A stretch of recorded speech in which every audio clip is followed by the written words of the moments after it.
This video is brought to you by Graft, a story-driven survival horror RPG from the makers of the Shadowrun trilogy. Wishlist now on Steam. Hey, remember how we met?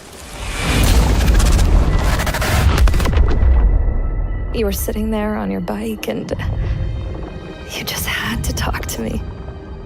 You said seeing me, you felt a shock. And I said, no, not again. Wake up. Come on. Stay with me. There we go.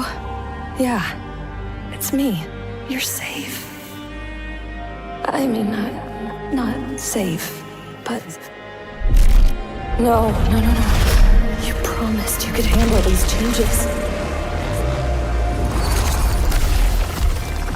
Listen to me, you have to slow down. You're slipping away. I don't even know who you are anymore. You don't know who you are.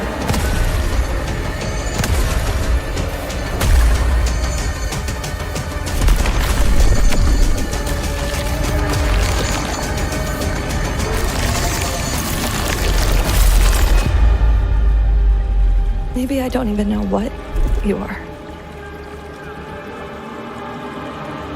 Please, stay with me.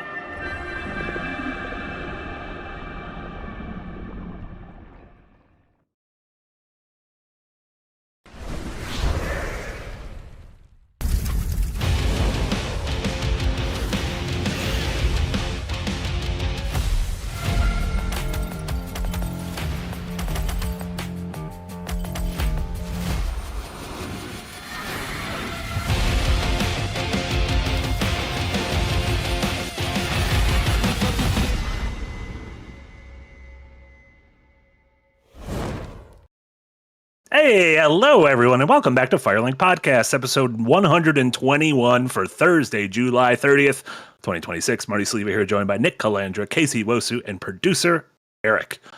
And it might feel like we've done this episode before, but we haven't, because this is a remake. That didn't make sense. That made more sense in my head as it was. In my head, I was like, I'll be able to just take off from here and land at the remake point. It didn't work. I get what you're trying to do.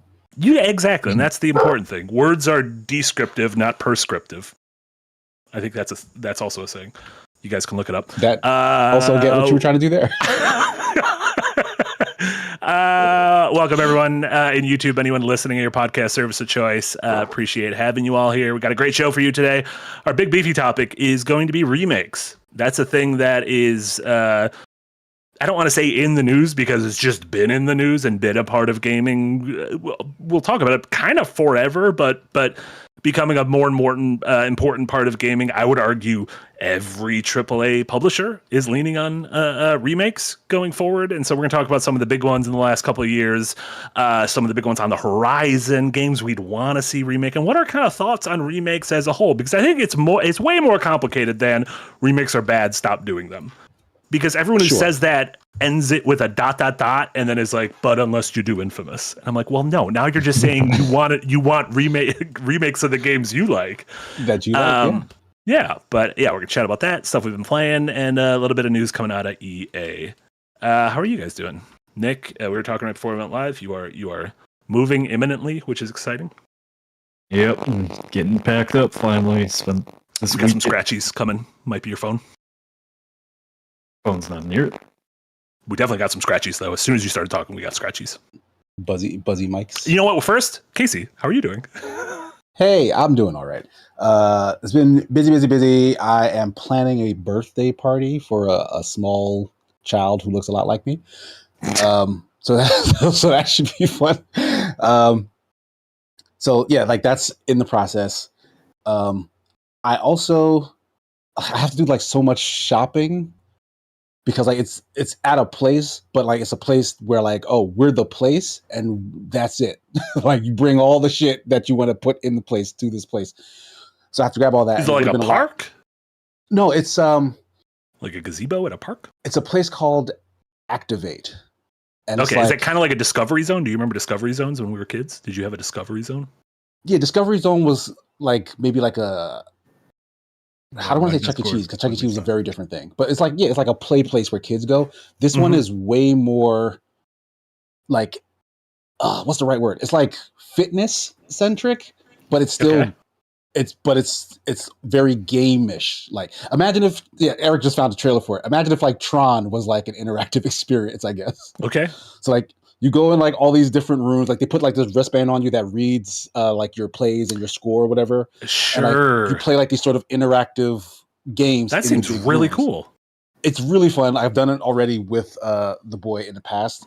He definitely wanted to go back. So I was like, hey, why not throw your birthday party here so you can actually come back and do this with children? Because I was extremely tired by the time we had to leave. So like, I'm sure it's going to be like a ton of fun. Like, I think we got like about 6 or 7 kids who are going to be joining him. So like, they're going to be running from room to room, playing like these sort of game experiences. There's like everything has screens. The screens are either on the walls or on the floor, or like there are lasers that like are interactive, or it's almost like you get to play like some version of you remember Nick Arcade back in the day where they put the kids in the video game, or like Global Gets where it's like obstacle courses and stuff, but like it's all just really like Tron-ish like in nature. Yeah. So it's gonna be a good time. Fuck yeah. Love to hear that. Nick, you're back from the scratchy zone, hopefully. I think I'm back from the scratchy zone. You're back from the scratchy zone. Moving's going well? Yep. Finally started packing this week because I knew you'd come back from vacation and yell at me if I didn't. I would. Yeah. I would.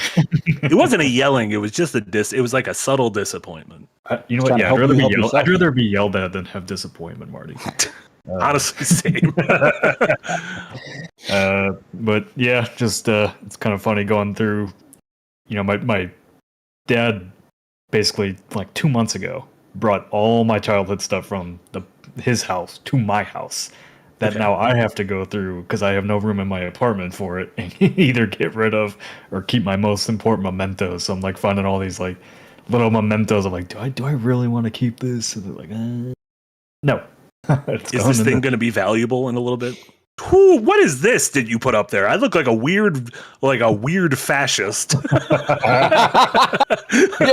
Firelink logo behind you is what's really it doesn't look great. That is going to be on a thumbnail eventually. Oh no!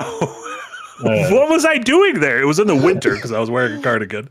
So that's the problem. The problem is when you're a kid, you get all those like action figures from like Lord of the Rings and Star Wars and stuff that would be worth a fuck ton of money if I had never opened them out of the box. But these things are supposed to be taken out of the box because they're toys.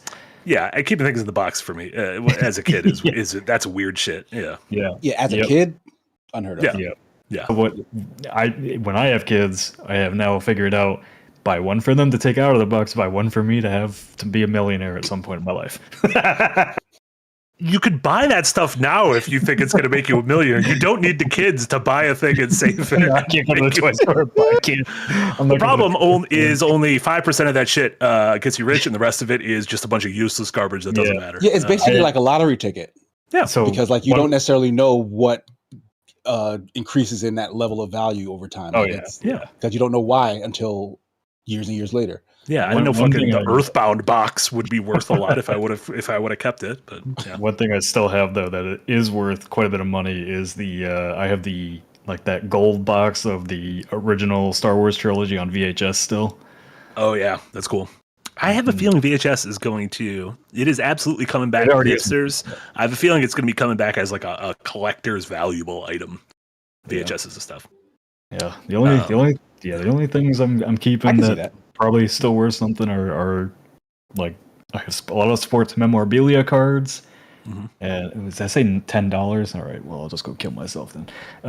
And were you like hinging your retirement on the special edition VHS box set that they made tens of millions of? It was such a big deal when that came out, Nick. Like it was the most ubiquitous thing. It was great. I fucking loved it. I had that exact same thing. But I definitely did not bring that with me to my mom's retirement home and said, "Will this get me in here eventually?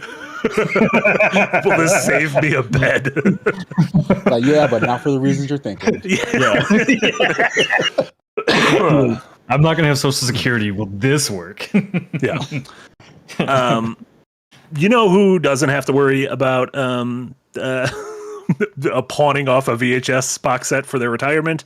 Any of the big wigs at Electronic Arts, because the story I just wanted to touch on really quick before we talk about remakes is the deal for EA, Electronic Arts, to go private, which has we talked about a couple months ago for reasons we'll talk about soon, is set to close next week. This was a $55 billion deal that would take the publicly traded company private. And this is somewhat important because when the news came out, it was announced that this is being sold to a private equity firm that consists of the Saudi Arabian Public Investment Fund, Silver Lake, not the neighborhood in LA, and Jared Kushner's Affinity Partners in an all-cash transaction of $55 billion. So for a very long time, I've been I don't want to say an EA defender, but when anyone says this is the worst company in the world, I always rolled my eyes. I was like, fucking, learn what the world is before you get mad because your game had microtransactions. This arguably might become the worst company in the world. It is disgusting that these fucking ghouls who are taking over Paramount, HBO, all these entertainment industries are coming for EA, which is a company that Nick will go into tomorrow in his Unpacked with Eric, is a company that is already top heavy with CEOs getting millions and millions of dollars while laying off hundreds and hundreds, if not thousands, of employees. I don't think there's any argument or anything here, but do you guys have weigh in anything on this? So yeah, when I did the Unpacked yesterday, I was looking through that financial stuff. So I think a lot of the traditional games media outlets are kind of clickbaiting a little bit of oh, he got a $38 million raise. Not really how that works. He got his salary has stayed the same. So Andrew Wilson, the CEO, makes $1.3 million base salary a year, which a lot of money. Where he gets these bonuses is maybe $2 million in cash and then X amount in stock incentives. And when I did the math between him and the 5 other executives on his board over the last 3 years, the 6 of them combined have gotten over $200 million in extra compensation, which is insane. And now all those shares are vesting, so when they sell the company at $55 billion, those 6 people are going to make an absolute bucket fuck of money. Whole bucket of fuck. Bucket of fuck of money. Jack's favorite kind of bucket. Jack's favorite. But 14,000 people work at that company, and they make 200 extra million in compensation. This just. It's gross. I mean, the video tomorrow, and I'm not. Everybody watching Firelink, has heard us talk about this stuff before, but I've always been super careful about using the word strike, because I don't want to make a declaration on the behalf of other people when I don't know. It's not my place, right, to tell anybody else to strike. But also, I'm sitting here, I'm what other option is there at this point to stop the endless greed?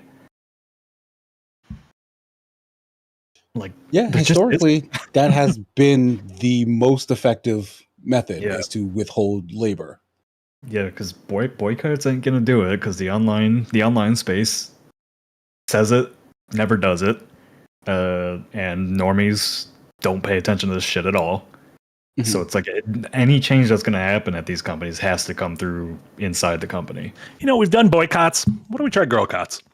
I don't know what it is. Maybe we try it. maybe that would work. Instead of a strike, maybe we could try a ball. I don't know. I don't know if that'll help.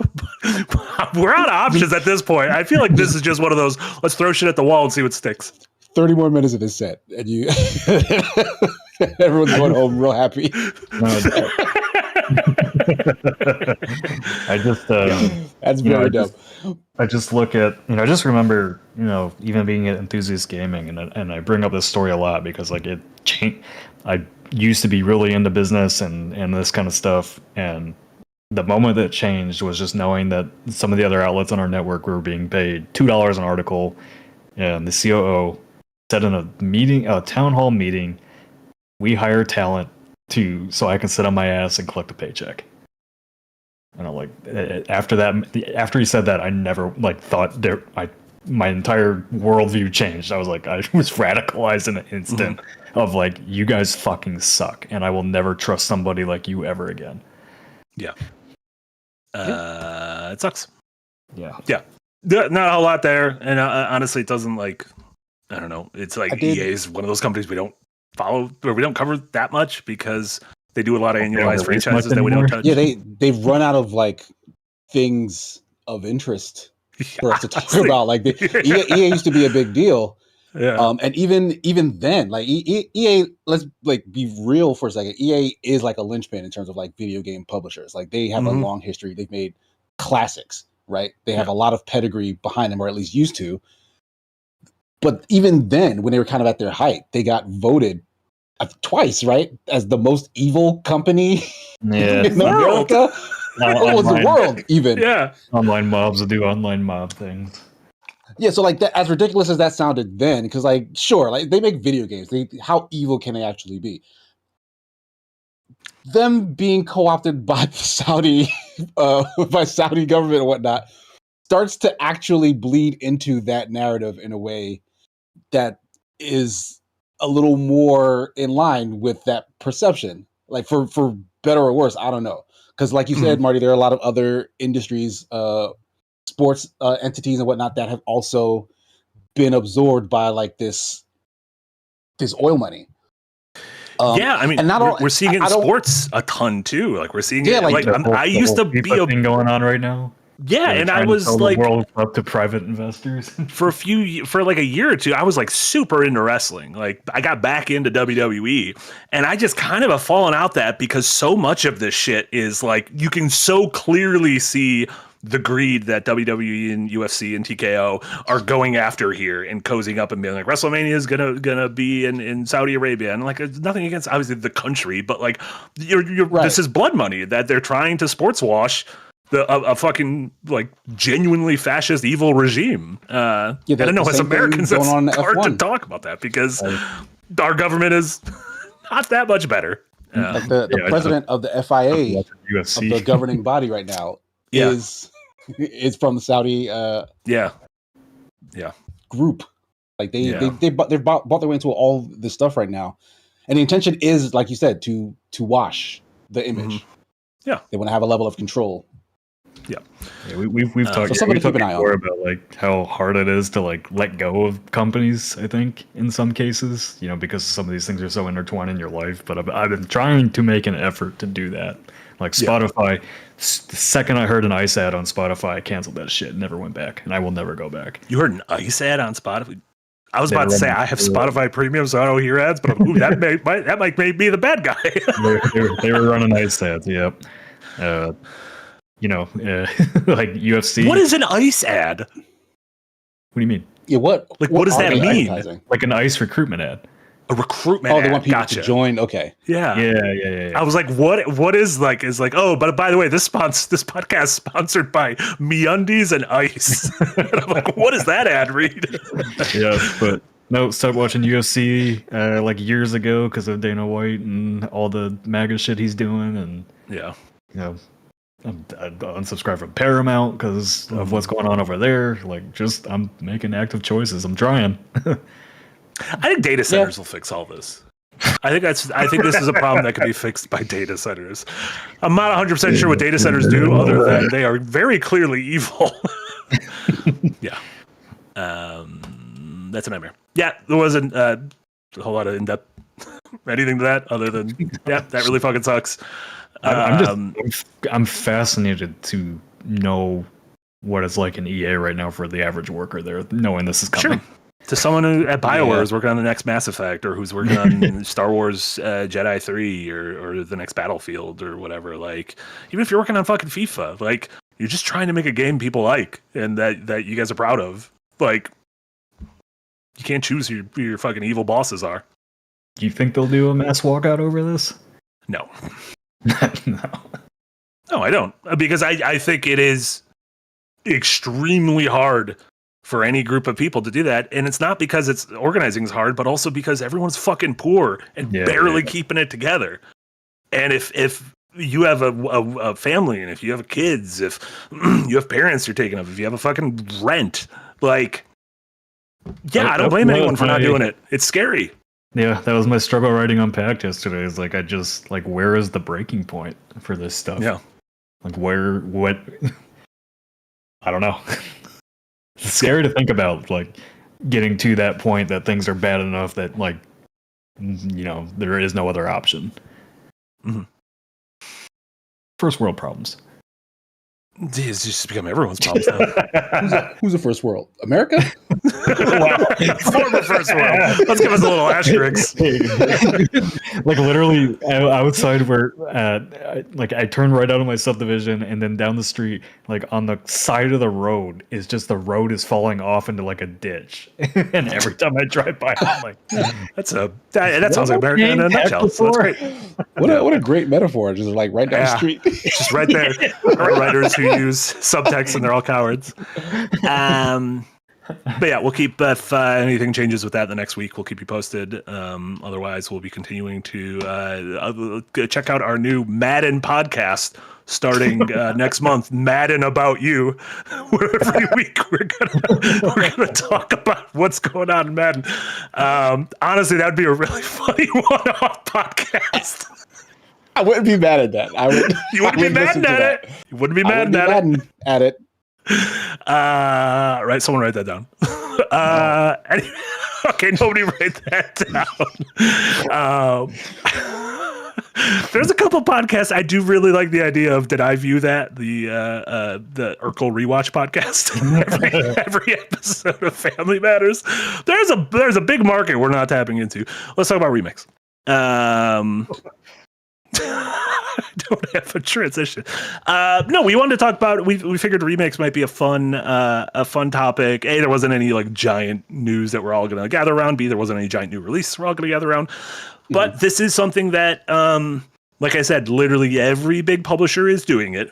Some of the biggest games of the past few years, / arguably the last 3 big AAA games were Halo, were Star Fox, and were Black Flag.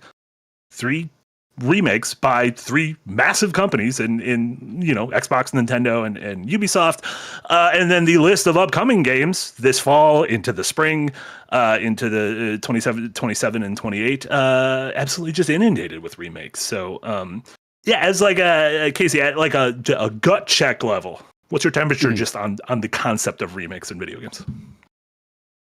Pretty even keel, like you said. Like, some definitely at first glance read a lot better than others. Like, some feel like cash grabs, while others feel like, oh, this is a good idea because it's been either so long, like it's been forgotten, or like there's space for improvement on something that worked really, really well in the past but has aged out of kind of some of its mechanics. And like a fresh coat of paint is all it really needs. Paint being like just kind of updating it to today's standards is all it needs to kind of shine again. And there's a bunch of people who will then be able to appreciate it, or you can appreciate it yourself because it has been so long. So it's a big giant depends, not the diapers, but just in terms of like an answer on how I feel about them. Like, it's on a case-by-case basis.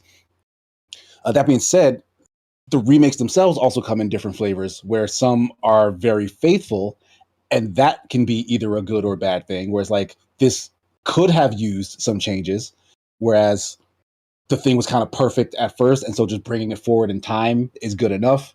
Whereas some folks do complete overhauls of whatever came before, and that is very clearly like the best thing you could ever have done, or you screwed it up. Like, maybe this game should not have had all these changes, and now it's an entirely different thing that no one actually likes anymore. So it's all over the freaking gamut in terms of perception.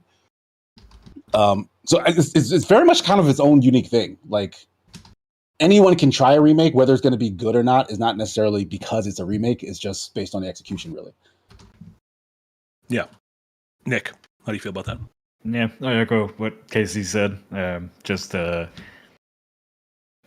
Remakes. I'm mostly fine with remakes. It's remasters where I get annoyed. The whole problem is this definition. Yeah. Like, that is the other problem. Like, what is Black Flag? Black Flag's a full-on remake. I think all three of the games that we mentioned are actual remakes. Yeah, I mean even Whereas Black Flag, a like remake- the like straight up base gameplay of the game has been redone. That to me is a remake. A remaster is just, oh, it's 60 frames and 4K now. Great. But that's Right, yeah, it's Eric said we already did this on Windbreaker. I know, but my We did. point is there is no clear-cut answer to this. All three of us are going to disagree on these things. I promise you, if we keep going down the line of games, all three of us will disagree on a bunch of the games of what they are. Like what word?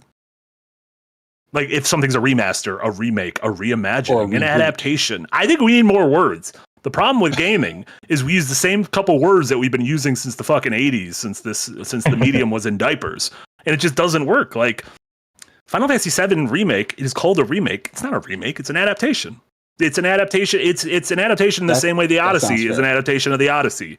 And you can have Emily Wilson who did a recent translation of the Odyssey. That is the big one that Christopher Nolan used for the movie, and Emily Wilson fucking hated the movie. And like that is fine, but that is an adaptation. And like I feel like we need to start calling these are the kinds of words we need to start using, because like I guess an adaptation you have to take creative liberties with, right? Like So you have to wouldn't- have a vision. wouldn't a reboot count then as an adaptation? Just too many of these Like words. That's the thing. Yeah, because I feel like everything that you're describing makes sense. Like, yeah, it's definitely not a remake or remaster. Like, it's very different than what the source game was. But a reboot, I think, covers that territory. So I don't think it's as complicated as a lot of folks make it. Like, it's just folks aren't understanding what it is they're saying when like they'll say one word and mean another thing. But I do think A lot that of folks, those do you three mean words. me? No, not specifically you, but folks have done this in the past, and I've done it in the past, but I had to learn what the difference was. But I think those three words do actually define specific things that these projects can be.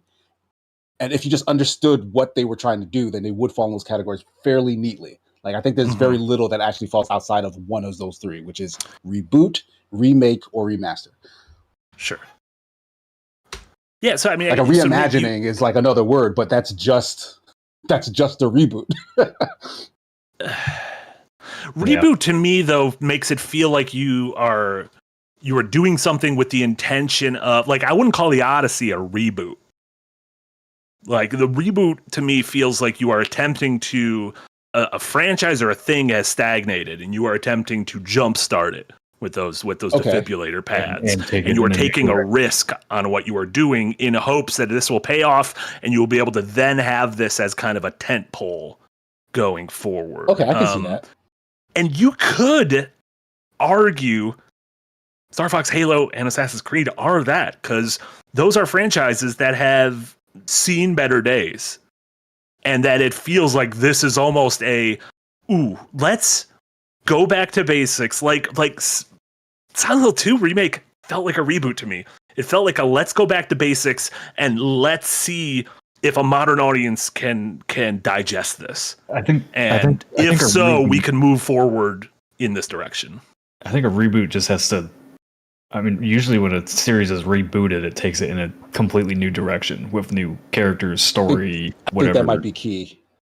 Yeah, Because I was with you on the first definition, but then when you wrote back the three games we're talking about now, like I don't think they're doing enough different that feels like the sort of, oh, we want to jumpstart this in order to direct it.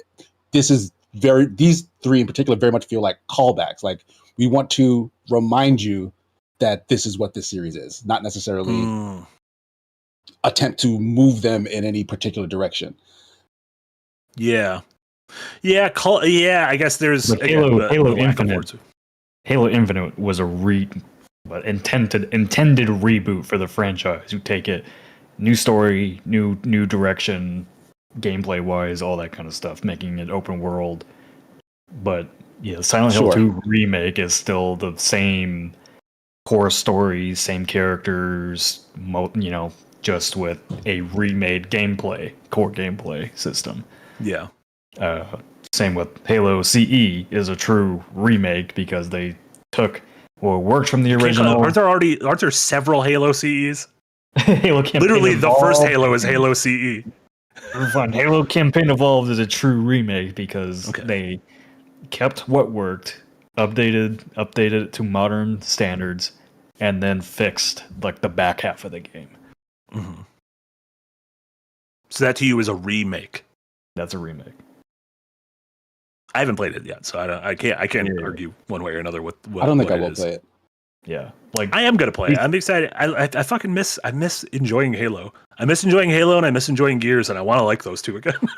I've never not enjoyed Halo, funnily enough. Like everyone that's come out, even though like they haven't had the staying power and folks have been disappointed, I very much like them. Even Infinite, I thought the campaign of Infinite was actually pretty good. I would agree with you. In the moment I enjoyed the Halo Infinite campaign, and I have not thought about it since. I would like to enjoy Halo and Gears to a point where I continue to think about them. Not continue to play them. I don't need to be forever games, but I just want to keep being like, fuck, Halo 3 is really good. Like, fuck, like Gears 5. I mean, I like all the Gears games, but I just want, I don't know. Nick, you said remasters are something that you butt up against. What's going on there? They I mean, I'm fine with them existing. They just don't really do anything exciting. Like when they remastered, like they did a remaster of AC3 and Rogue to bring them from the PS3 to the PS4, and then they did it again for the PS5 and Xbox Series X, where they just kind of keep bumping up the resolution, and some of the textures are increased and all that. Another good example would be like the Legacy of Kain games, which I have in my list here of games I'd actually like a proper remake for. They fixed some things, but in general, those are just high def, textures updated, but everything else is still the same for the most part in those games. Maybe they fix some controls or whatever, like the bare minimum to re-release something. But is there an amount of time to where it like makes sense? Because like we got the Crash Bandicoot and the Spyro remastered trilogies, and so it was like, we took these a beloved trilogy of games that were on the PS1, and we've bundled them together, and you can play them on any modern hardware, and visually they look great and they control better and everything. Like, do those feel weird to you as well, or like is the fact that those are like a collection make it a little easier for the pill to swallow? And those more again felt like more like remakes to me than anything. I mean, they just changed how those games even feel to play. Like they had one was called Reignited, so there was a reignition actually. Yeah. I mean, they did like full voice acting. I think for like all the other dragons and stuff, they did new areas, I believe, for some of them. So I don't know. Go ahead. I'm sorry, go ahead, Nick. I was just gonna say that the Black Flag remake is one that like. We talked about like 2 weeks ago, and I was pretty hyped on it, but I just haven't had much desire to go back. It was kind of novel to see it upgraded, but I haven't Because for you who were there and played the original, like it's an experience you've had before. Like for still 12 years ago, and in college, I was drunk and dumb, so I don't know. I want to put forth an idea of in terms of trying to gauge the worthiness of a remaster, remake, or reboot, and that's a 7-year cutoff. I think after 7 years, why 7 years? I can explain. How long it takes to make one AAA game now? That's kind of like a generation. Yeah, that's exactly what I'm getting at. Like they even say because of like the way cells decay or whatever, after 7 years, like you're essentially a completely different person than you were previously. Like every cell in your body would have like died, decayed, and been replaced by something else. So with that logic, is just kind of like a guiding star. It's also enough time for if you were a newborn when a thing released, by 7, you'd probably be cognizant enough to, even if you're not skilled enough in games, particularly to play the thing, you could at least be aware that it's a thing that exists. Mm-hmm. So if a thing released, 7 years passes, at that point, yes, you can have a new version of that same thing, and then a new audience would be able to absorb it. And I think that is the crux, is if it's long enough that someone who couldn't, even if they were alive, could not have perceived this thing, it's enough time so that now they can actually understand what this thing is. Kid, get in here. We're playing Black Flag. we're going to go stab a bunch of pirates. See, I just think like games that were like Halo campaign, Halo being remade made sense to me because like the history of that game's development was the back half of the campaign was basically flipped around so that they could finish the game. So it was never really, in my opinion, it was never really finished the way they intended it to be. And the campaign evolved edition like fleshes out the back half of the game for better or worse, makes the levels like interesting to actually move through, all visually unique and everything. Like it feels finished now. I would argue there's a lot of games that kind of fell off in their back half that could be remade or just have not aged well at all because I don't think many early 3D games aged very well at all. Especially I think it's all depending on yeah. I think this is all depending on our own histories and our own personal bias nostalgia, honestly. Fair. The way you talk about Halo and the way when a Nintendo remaster gets announced, you roll your eyes. Like to me, they're the same thing. Like it is that Pam thing of they're the same thing. A remaster. I'm okay with the remakes. I don't know. That just it feels like you've like the Paper Mario remake. I like that. That is a remaster. That is 100% a remaster. That is the exact same game that is just in HD. No, what I'm just saying is the thing I want to keep harping on a thing like this is there is no right answer. Like every single one of us, the three of us, Eric, everyone watching, everyone listening, everyone super chatting, these things are fluid and formed by our own personal experiences. And so when you say remasters or remakes shouldn't exist, what you're saying is, well, I'd make exceptions for the ones I want. Like, and that's what I kind of want to harp on. And I think you're right. No, I agree with that sentiment. Like you're right. Yeah. It's pedantic to try and argue the legitimacy of one versus another because it is completely based on personal preference. Yeah. But like we did we mention Miyamoto's interview in Famitsu?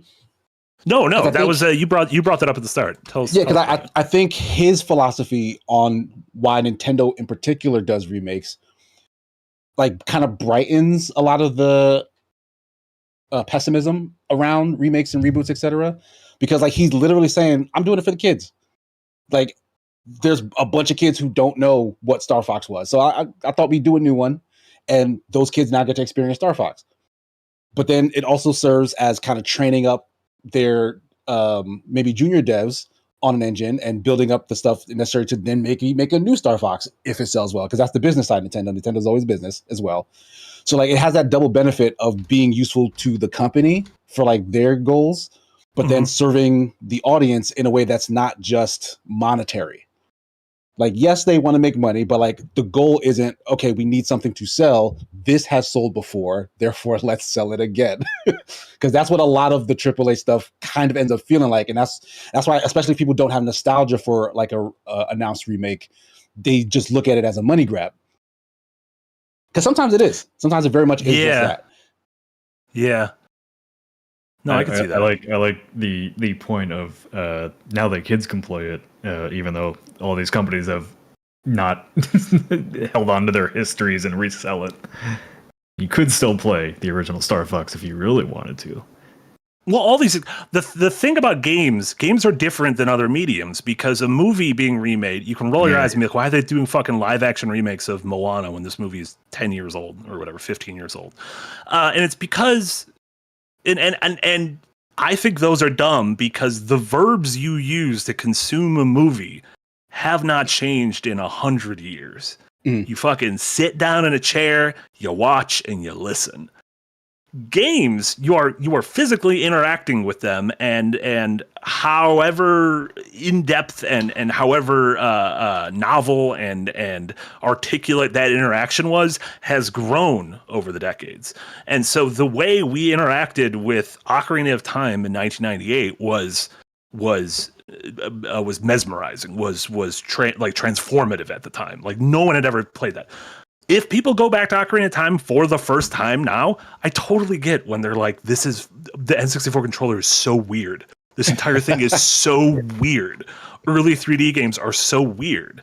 And so when Nintendo was like, we want to put this on a modern hardware with modern sensibilities, I get it. And like it's they're- not necessary. Like, yeah, I'd probably rather have them putting their efforts on new games because I already love those old games. But I'm also not. I'm a person who played that back in there. I'm not a 10-year-old, a 15-year-old, a 20-year-old who didn't grow up on the N64. See, and I'm okay with all these things as long as there's a healthy balance between the old and the new. And I think Nintendo annoys me because they do so much old right now instead of new. But I like the Miyamoto or the interview. I understand, like, is there still interest in Star Fox? Well, low risk option is remake the game we've already made and see how the audience responds. Like, that's Embracer's entire thing is remaster. Like, they have a huge library of old franchises and they've spent a lot of time remastering them. And it's like, is there still audience interest in these legacy franchises? There is. Okay, then we'll invest more in it. Argonaut is literally doing that with Croc right now. They just announced the Croc 2 remaster is coming after they did the coming. Croc 1. Yeah, and then they said in the replies, like, people are like, "Oh, are you gonna do a Croc 3?" You're like, "We hope so. If there's enough interest, why not?" People like Croc. I'm gonna push back. Shockingly, I'm gonna push back on your Nintendo criticism because you said Nintendo more than anyone doesn't have this balance. Every company doesn't have the balance. Every publisher is doing this. Activision did it with Call of Duty, with Crash and Spyro. Bethesda is doing it with Elder Scrolls, and that's all we're getting with Fallout. Blizzard did it with Warcraft. Capcom's doing it with Resi. EA did it with Mass Effect and Dead Space. Nintendo does it with all their franchises. Konami with Metal Gear and Silent Hill. Sega with Sonic, Persona, and Yakuza. Sony with The Last of Us, and possibly Horizon, which is insane to me. The fuck are you remaking Horizon? But again, it's because I played it then. Maybe if you're 5 years old and you want to fight the Robo-Dinos. Square Enix with Final Fantasy and Dragon Quest. It's they already remastered the original Horizon. Ubisoft with Assassin's Creed Rayman, RIP Prince of Persia, Xbox with Halo and Gears. Everyone is guilty of this. Everyone is guilty of this. And I don't think Nintendo is any more guilty of this than anyone, because Nintendo has their library is the most playable. Like, how many old PlayStation games can you play on PlayStation? Very few PS1 and PS2 games can you play on a PS5. You can play a shit ton of old Nintendo games on Switch. There's like a mix of disappointed and angry Marty in here, and I like it. No, you know what the main thing disappointed, Nick? Both of us tried to write that thing about remakes, and neither of us could crack it, and I still can't crack it. And I think I'm angry at that. I think I'm angry that it's an angle I haven't been able to crack. But I think you figured out why. Well, you just listed all, like, that's the first time I've heard all of that listed out in one go. Fuck AAA. And I missed 2K, I missed Rockstar, I missed Take-Two. There's plenty of companies, and they all do the same thing. I missed Bandai, and they absolutely have their remakes. So. Rockstar is the only one that really hasn't done it, though. I'm playing the remasters of Grand Theft Auto right now with the ugliest textures. Just genuinely the ugliest textures. Like, they made that Vice City look ugly, but I don't care because it's the easiest way to play it. Yeah, they did the remasters, but they haven't done like any full out true remakes of their games. Like, they would make a fuck ton of money to remake. If they remade GTA 3 or GTA 1. Yeah, or like Vice City. Well, don't remake GTA 1. Don't do that. That's like remaking Persona 1. Don't do that. Start at 3. Franchises start at 3. There's a couple Patreon comments earlier before we went live that I wanted to highlight. One of them from the Pat Man, thank you said, I think certain recent remakes prove the value of them. Star Fox has introduced the franchise to an entirely new generation. Capcom breathed new life into the Resi series through remakes. While it's easy for us old farts to hem and haw about them, they are proving their value to these franchises, and I bet Ocarina of Time will do the same. Do we know how the Star Fox remake sold? I don't think so, because that was like the end of June. So I don't think so. Yeah, I don't know that I've heard about numbers, but colloquially, the kids are playing it. Okay. Kids are playing it. Yeah. And Star Fox has never been like it's been their like third shelf franchise. It's like certainly not a first shelf franchise. And I don't know if I'd say it's a second shelf franchise, but like I wouldn't put it there either. Yeah. Like, it seems like it is like, I don't even know what I'd put it with. It's like more than Ice Climber. Less than Metroid? Definitely less than Metroid. But the thing is, Fox has some cachet because he's prominent in Smash. Yeah, and clearly they want him because like they put him in the movie, and like as like Yeah, they put him Miyamoto in the also movie. said that like there's synergy. There's that movie synergy is real. And like kids loved him in that movie. Kids who had no fucking clue who he was loved him in that movie. So Yeah. like when the game got announced, they were like, "Oh, this is that guy from the movie I watched," and like they flocked to it. Hmm. The kids demand the fox. You know why? Because he's kind of like a dog. I think people like Star Fox. He's kind of like a dog. Nick, do you think foxes are kind of like dogs? Yeah. Fuck yeah, dude. Great There you answer. Amazing answer. We need to get back on the same page, and that's how we got it. Foxes are kind of like dogs.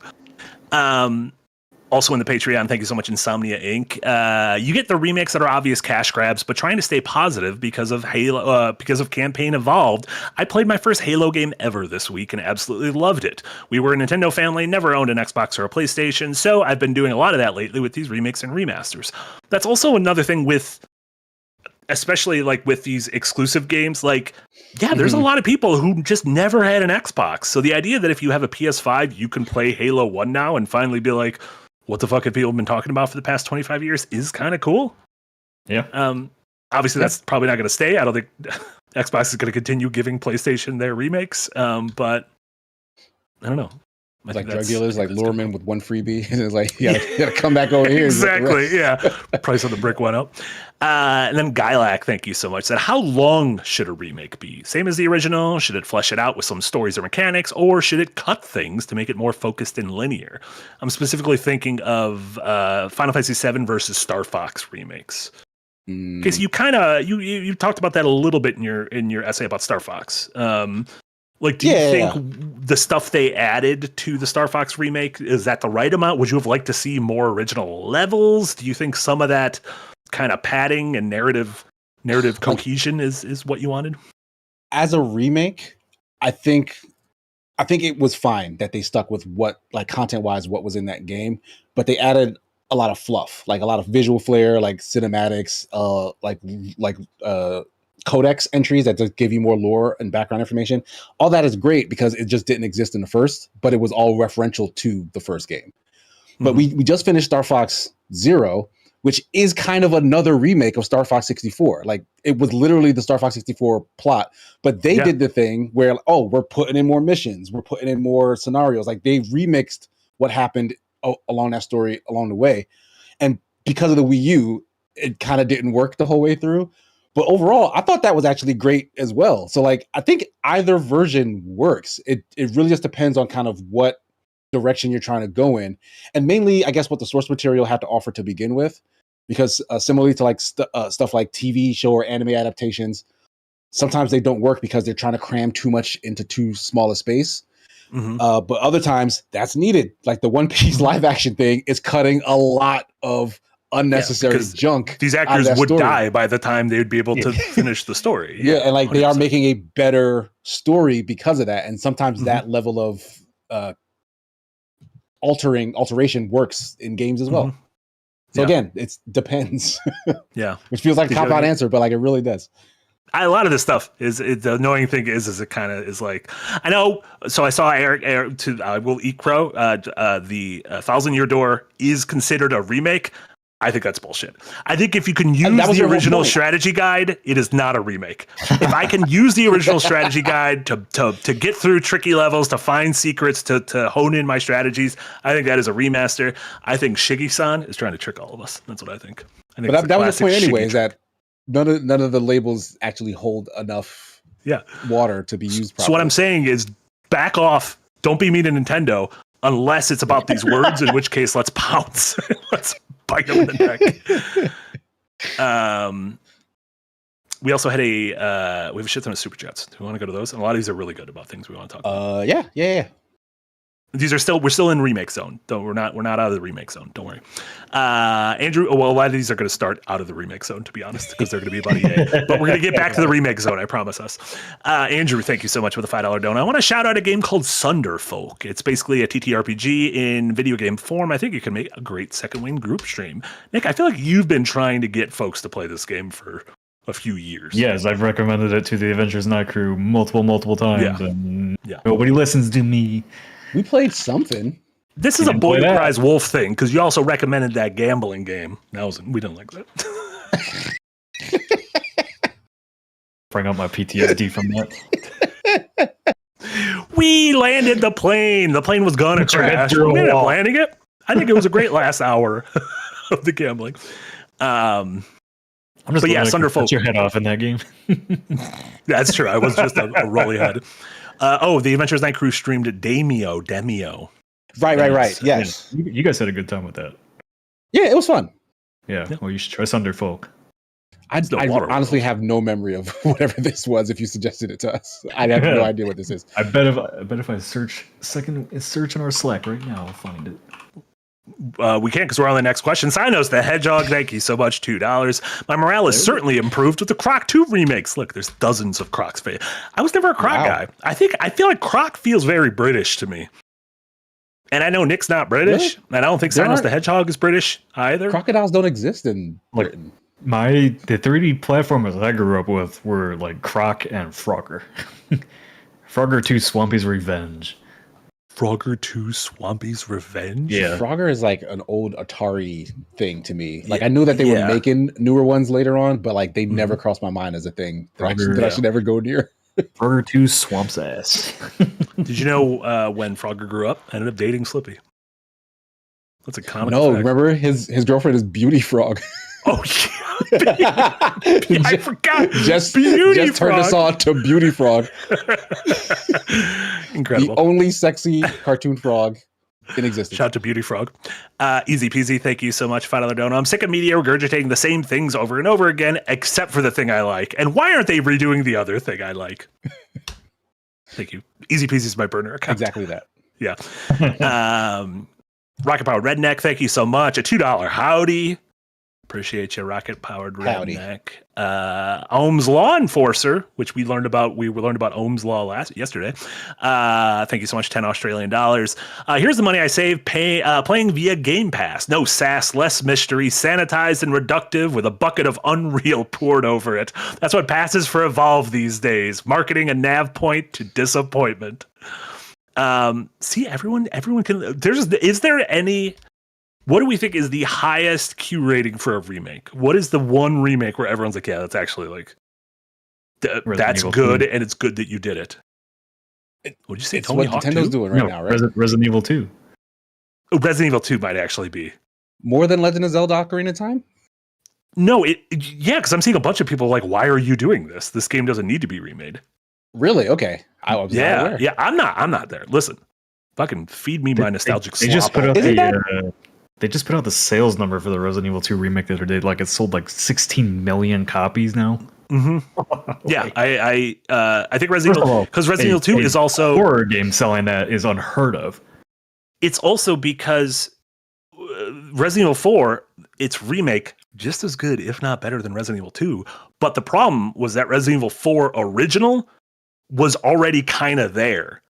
And so the Resident Evil 2, the gulf between Resident Evil 2 original and Resident Evil 2 remake is staggering. To go from fixed camera angles, tank controls, to feeling like Resi 2. The gulf from, Resi 4 original to Resi 4 remake, not as wide. So that's why people got upset at it. They turned 2 into 4, and then they turned 4 into 4 again. That is a perfect way to put it. You know what they should have done? Turned 4 into 2. They should have put why not? Get weird. Fixed camera angles, pre-rendered backgrounds. People want to check that out. Yeah, get weird. Yeah, I think Resi 2 is a good pull, Nick. Resident Chuni, thank you so much, a $2 dono. Fun fact, Terrifier 2 had a limited VHS release. That's insane. Because I know for a long time, one of the fun facts were Viggo Mortensen's A History of Violence was the last movie released on VHS for a certain amount of time. I use that trivia a lot. Honestly, it might not have even been true, but I was asking the questions, so you can't tell a trivia host he's lying. Be rude. Yeah, let's get VHS versions of The Odyssey. Yeah, but it'd have to be 2 tapes. It'd have to be long for 1 tape. Yeah. 100 miles of tape. No, two VHSs. You could fit a 2-hour movie on a VHS, so just get 2 little VHSs. An IMAX? I mean, if it's on VHS, it's not going to be an IMAX. That film's wider than a cassette. Can you imagine an HD VHS? Like, what even is that? Tempest does stuff. VHS version of Adventurous Nye, like a Saturday morning cartoon. It still has like the track marks of taping it off TV with some commercials in the middle. Don't give us an idea. Put that right next to Madden About You. Those things we need to talk about on Monday. Murray, thank you so much for a $10 dono. Arguably, our Ocarina of Time already has a remaster. Twilight Princess. Stuff like the horse combat was planned for Ocarina of Time but dropped. Zelda games up to Breath of the Wild kind of remaster and expand each console, and now we've circled back. I think that's adaptation. I think that's the word. Oh, no. I mean, it's just a sequel, though. Zelda particularly feels like it is constantly adapting the same in-world myth, right? It feels like it is like the Campbellian hero's journey. So it feels like every Zelda game to me is the story of a single event that has, over the course of centuries or millennia, transformed into a seafaring story, or a story about a shadow world, or a story about a boy who could go through time. I could get behind that, but Nintendo did release a book that said this is a sequence of events. They're saying like this happened and then like time passes and then this happened. So like, yes, it's a myth, but it's because it's like a reincarnation cycle that keeps occurring. So they also know that a lot of us loop. They also know a lot of us hardcore Zelda fans are kind of on the spectrum and kind of want to know about that timeline stuff. And so that's why they release it. I don't think Miyamoto spends a lot of time thinking about that timeline, but I do think they're like, oh, we can make a lot of money off these gaijin who are going to buy these books for $50 a piece. Yeah, I do have that book. Yeah, it's great. I fucking love those books. Sounds like a war video for Yahtzee. He'd be mean to Zelda. I don't want him to be mean to Zelda. He's gonna be mean to his Metal Gear 1, and I'm like, he's gonna be mean to this. He kind of likes Metal Gear though, so I think it'll be fun.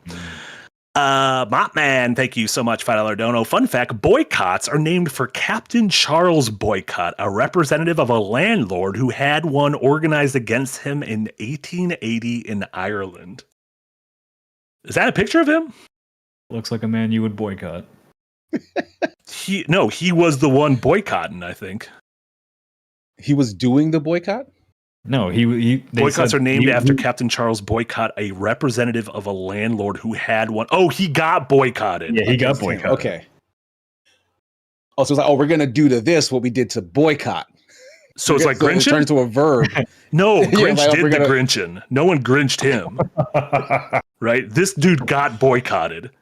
As opposed to Scrooge, who did Scroogin'. Scrooge didn't get Scrooged. But don't be a Scrooge still refers to Scrooge because Scrooge is the Scrooge. Have I ever told you about how I don't like that Scrooge? That term is for Scrooge because that man changed, and we should embrace people who change. But it's a pre-change Scrooge that they're referring to. They're not talking about. But he was still Scrooge afterwards.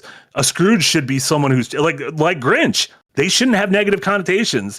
They should be like for the sloppy steak guy who used to be an asshole. But his name is literally a Grinch. You're like a Grinch. Wait, people call people a Grinch if you don't like celebrating like a holidays. Oh, you're being a Grinch kind of thing. But that dude changed. His heart grew 3 times. He was invited to maybe that's what they're suggesting. They're saying that you're being a Grinch who needs to change. Therefore, start your journey as a Grinch. Go to reach the end and then become a changed man. I honestly think it should be like, damn, you were an asshole, but you're not anymore. You Grinched. Like, good job, dog. Like, you're a Grinch now. But then that's a spoiler, and you can't. Like, what if that's not a spoiler? I'm talking to a person. What do you mean, a spoiler about a person? It's a spoiler for the movie. Like, you're referencing what happened. Who's out here getting spoiled on the Grinch? How many 7-year-olds are you telling this to? I mean, also people got very mad at certain like Odyssey spoilers, and I was like, okay, I don't know what we're doing. I don't know how are we gonna do this. I'm glad we solved that. B Smalley, thank you so much. A $5 donor. With no backwards compatibility, it's unfortunately necessary to allow people to play old games without having to buy expensive old games and hardware. I mean, that is another thing of just like the availability. Yeah, $1,000 copy, or do you want this remake? Oh yeah, I love it when like Nintendo will release a GameCube game into GameCube Online, and you'll see the inflated prices of the game just immediately go down. Like when they put Chibi Robo on the online service, like the price of that game like went down dramatically. I'm like, good, good. People shouldn't be. I don't like how expensive this hobby's gotten. If you want to just collect old shit. Well, all right. Well, Yeah. that's why. Yeah. No, okay. I feel better about getting rid of my toys then because people can just 3D print those things now. Yeah, I mean it's the same thing though, like Pokemon cards, right? Like you can easily just fake a Pokemon card, but like it's something about this is the real one, and Logan Paul got it validated or whatever. I don't like it. That's how you know we fucking up. Why is he? Turn our world down. The fact that I have to know who Logan Paul is, that is one massive Right. reason why Like- we're fucking Like, up. why is he in this? Why is he in this space next to we me? want. Yeah, also he has a problem. He just keeps gravitating towards things I like. Like he got into wrestling, and I was like, oh Jesus Christ. And the worst part was he was really good. And he's such an asshole, and he was such a good wrestler. And then he got like into One Piece. He like bought like the first appearance of like Luffy and Shonen Jump or something. And people were upset because they're like, oh, he's gonna do to like manga or whatever to what he did to Pokemon cards, because he's partly responsible, I think, for the insane state of current Pokemon cards. Dudes outside of fucking Target, like ready to run inside to get their packs. What are we doing? Just Nintendo's rob gonna people. punish you. Just have a backbone. Go mug someone. That's how you should make money. El Rumpa, thank you so much. Gifted 5 memberships on YouTube over to Avaline, to Casme, Hamster Flip, minus Nico, and a 5th one didn't show up. But I assume it was a 5th one. Thank you so much, El Rumpa. Appreciate it. Nick Knoll, thanks for the dono. I bought Black Flag Resynced only because Casey and Jesse streams way back when. For the next fundraising goal, I propose a beefy stream to the return of Flash Rogue. Was that a thing from the stream? I don't remember. That was a thing. That was what we referred to Jesse's pirate, because I think he kept accidentally like revealing himself to the ladies. What? Like you're like, well, it was like, no, like you can't actually do that in the game, but like it was insinuated because of the way he would move to engage with like the ladies of the night in that game. Yeah, yeah. I believe that's where that originated from. Yeah, it was dumb. That was a fun time though. We were learning about pirates.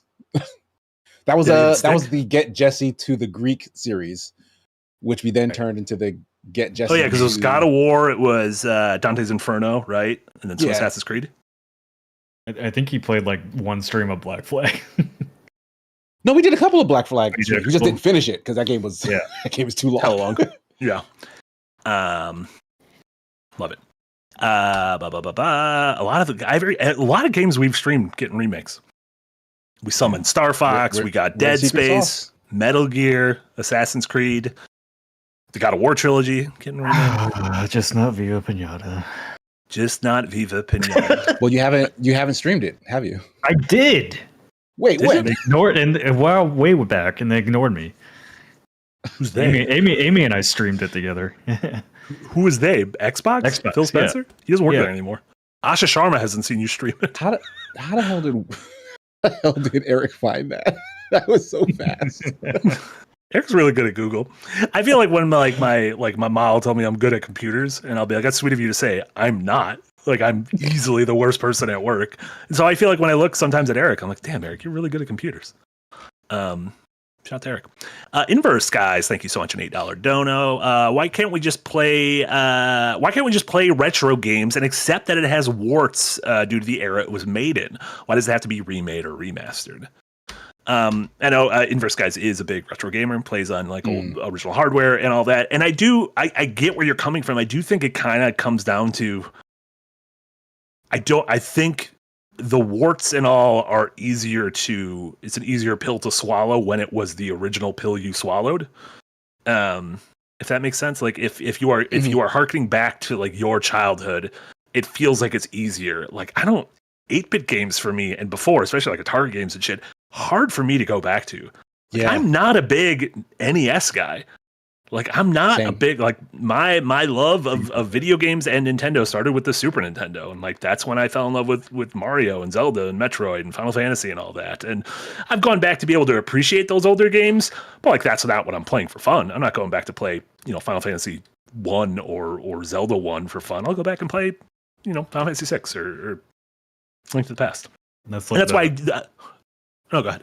The problem I'm running in with like Prince of Persia, I'm streaming that with Jenna right now, is I don't need yellow paint, but some of the level design in that game of like where you need to go is like there was one part I got stuck at for a jump, and it was a broken part of the level that is actually a playable part of the level, but you would have no idea like today, just having all the modern design sense in your head of like, okay, where do I go? I'm like, there could be better some sign put like just a little bit of light pointing at where I need to go.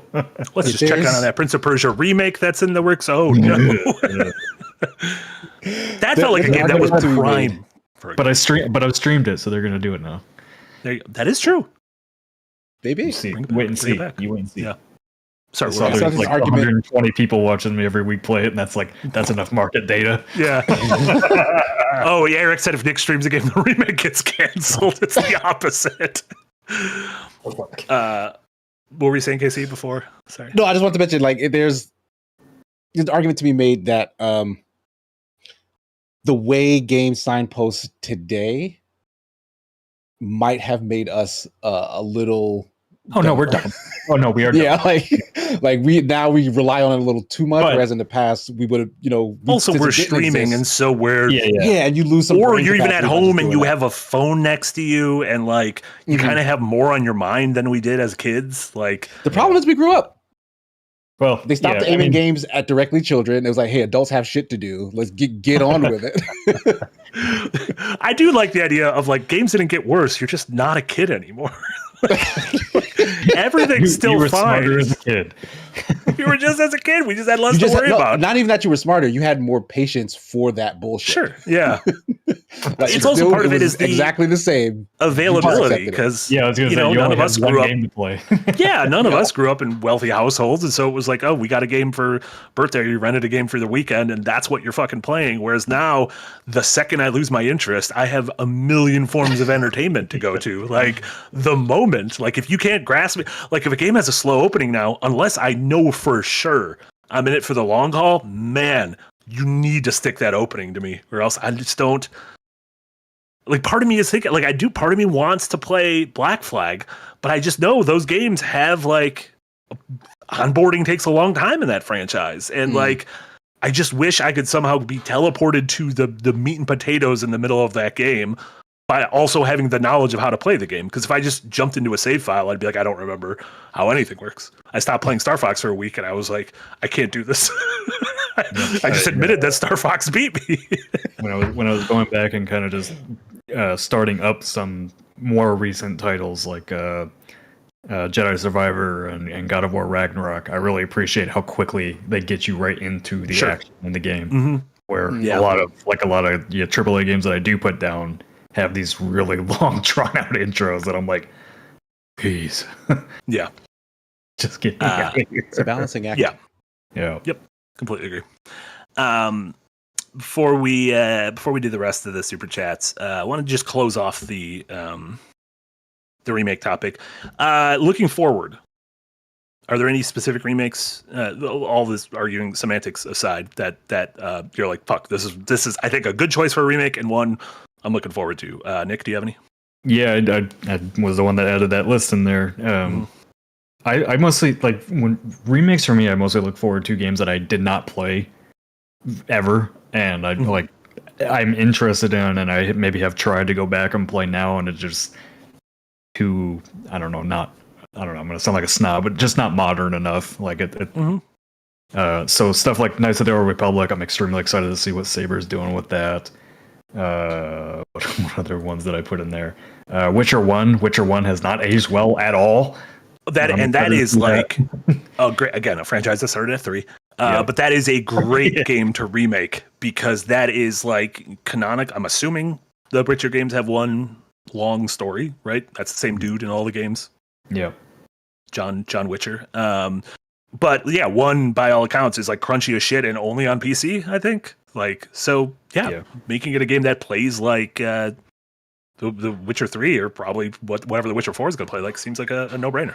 Yeah, and then like Legacy of Kain. That one's not getting a remake, but I hope they do one. But I guess that was an extra topic I put on there. The other one I'm really looking forward to is the Max Payne remakes. Yeah, that Remedy is doing again 1 and 2, which were the 2 Max Paynes that they did. Yeah, and those games are still very playable now. I just I'm very curious, like if they're going to make it play like Max Payne 3 or if they're gonna.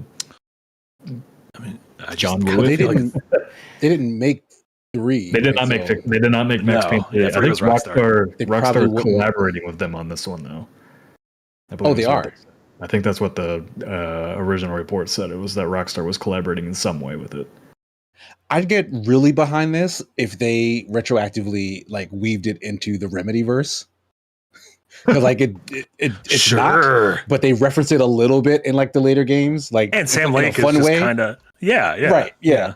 So like if they decide that hey, we're gonna actively make this a part of that bigger universe, I'm playing all of them. I'm jumping right in there. At the end of the game, the camera just zooms out and it's just Alan Wake typing, and he's like, "The end." every Remedy game ends like that. That's how it works. I want to see how he writes like Max Payne diving through the air to shoot somebody in the face. You ever see that scene from John Woo's The Killer in Hard Boiled? He has to write it over and over and over. Yeah. This time he hit the wall. This time he landed on a table. This time he heard a crying baby in the dark. It was very scary. There's a bunch of remakes I'm really looking forward to. Resident Evil Code Veronica. I've really liked the Resi remakes outside of 3 so far, and I think Code Veronica is a great candidate for a remake. I'm excited for Bloober's Silent Hill 1. I really like Silent Hill 2. Excited to see what they do with Silent Hill 1. I'm very intrigued by whatever the fuck this Ocarina of Time remake is. Also The Witcher, like Nick said, my number one most anticipated game right now is Final Fantasy VII Remake Part 3. Which again is an adaptation, but I'll take that up with Japan. Persona 4 Revival. Persona 4 Revival of Rayman. I'm excited to play those games again. Splinter Cell, fucking yeah, sure. I'll be Sam Fisher again. The God of War trilogy, yeah, I'll fucking be Kratos again. That sounds great. I just finished Fallout 3.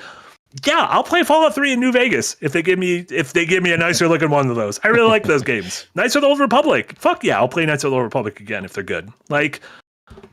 I don't get the all remakes are bad because I'm like, I don't know. If none of those games sound interesting to you, then okay, like totally. But if like 2 of those games sound interesting to you, you can't be on the side of remakes are bad because you just want the remakes you want.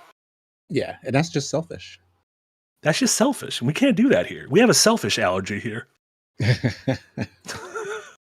you get that, Nick? Shellfish allergy? I know that sounded that way because I have a slight lisp. Yeah, Eric mentioned the Tomb Raider remake. I am looking forward to that. Oh, yeah, Tomb Raider remake. Yeah.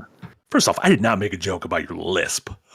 No, but I hear it as shellfish because anytime anyone says shellfish or selfish, I make the opposite joke because my brain's broke. I don't know that I have any remakes on the horizon that I know are coming that I'm excited for, but stuff that I wish was coming. Sure, top of the list is Perfect Dark. That game is so good, and slap a new coat of paint on that, bring it forward in time so that other people can just be Perfect Dark fans, I think is enough. Like I need more people on this bandwagon. The fact that people today still call GoldenEye the best shooter on N64, it's just wrong. They made another, like GoldenEye was the rough draft. It's amazing, but Perfect Dark is the best shooter on the N64 because it's GoldenEye 2, and we all know how 2s run in this business. Love it too. Outside of that, back on the SNES, before Rockstar was Rockstar, they made a game called Uniracers, which is just a really weird side-on racing game where you played as like sentient unicycles. It's a thing that we just don't get much of anymore. Like there's been a couple of those like sort of like free running racing games. Like I want to say there's like 2 or 3 of them that have come out, and those are pretty fun, and it's similar to this. Yeah, but this is essentially like a mix of that and like Tony Hawk, because you have to do tricks, and the tricks that you land make you go faster. Yeah, And like there were like boss battles where like you'd go against like a unicycle that did magic, and like he would like reverse your controls or like make the background all weird and wobbly. What if I It told was you crazy. this game had a remake 3 weeks ago and it was called Densha Attack? Everything you were just showing looked like Densha Attack to me. I'm gonna play Densha Attack, and yes, this is very from reminiscent of inside. Densha Attack. Yeah. Yeah. What But is a train if not a Uniracer? Yeah, this wacky game, I think. Why not? Just bring it Yeah. forward in time because I love it. And similar thing with Gotcha Force, which is just a completely forgotten Capcom joint from the GameCube era. It's essentially Pokemon, but you control all the monsters, and instead of little monsters, it's toys. And the toys are like basically just span across the class of just every sort of pop culture thing. Like there's like military guys, there's like Megazords, there's vampires, robots. Like it's just anything fun that a kid would like have in their room. You collect them by like fighting them in like the campaign, and then it's literally a gotcha game. Not in that you pay any money, but that you meet certain conditions and you beat certain missions, and then there's a chance that you get a new gotcha character. And so you keep replaying the game and you keep doing these challenges or whatever to kind of collect the ones you want. And then after you like prestige the game, because I play this game so much, you can like get variants of the same ones, whatever. So it's literally Pokemon, but like via the gotcha mechanic. But like it's a fun like third person like action game because like you'd run around like a kid's bedroom or like a park and like right. And like they made Capcom was the publisher / developer for this. But there was a long-running series that was exactly the same gameplay that I don't believe was Capcom anymore, but I don't know what this company was called. But it was like the Gundam Versus series. It was like Gundam Versus blah, blah, blah, blah. Oh, yeah. And like it was the exact same gameplay, but like I could never like pinpoint where these games were because they were like either on Steam or like on the PlayStation Vita or about they were in so many random places or like maybe Japan only, stuff like that. The only one that I own right now, but it's on my Vita, and like I haven't touched that Vita in like several years. Its battery probably exploded. Oh no, that was a PSP. PSP would get the no, my Vita's fine. batteries. It's actually sitting over here because I wrote about it recently. But Vita is life. That's right. You wrote about it and everything else recently. But I would love to see like a new Gotcha Force. Like even if it's the exact same game, but just bring it forward so I can like experience that and other people can experience like what this was. Because it was a really fun idea that just kind of never took off. That's it for me. Yeah, that's a big blind spot. Never played that on GameCube. Definitely remember its cover, but I'm sure it's probably extremely valuable now. Would be one of those games. Right? I bought that game like twice. Yeah, there you go. Do you guys want to go to what we've been playing? Why not? Do you have any final remake thoughts, Nick? No, not really. I think the only remake that's not announced perfectly or yet, but I imagine will be before too long is probably an Assassin's Creed 1 remake. Mm-hmm. And that I would be excited to see because that game has not aged well. Yeah. At all. I would, and I shouldn't speculate because I work for the company, but I swear I don't know anything. I do not know anything, but I would guess that the better option would be 2. Either 2 or Brotherhood. Because there's Assassin's Creed 2 and then there's Assassin's Creed 2 Brotherhood. You can't do Brotherhood. Brotherhood would be insane. Because that's the second part of a trilogy. Insane?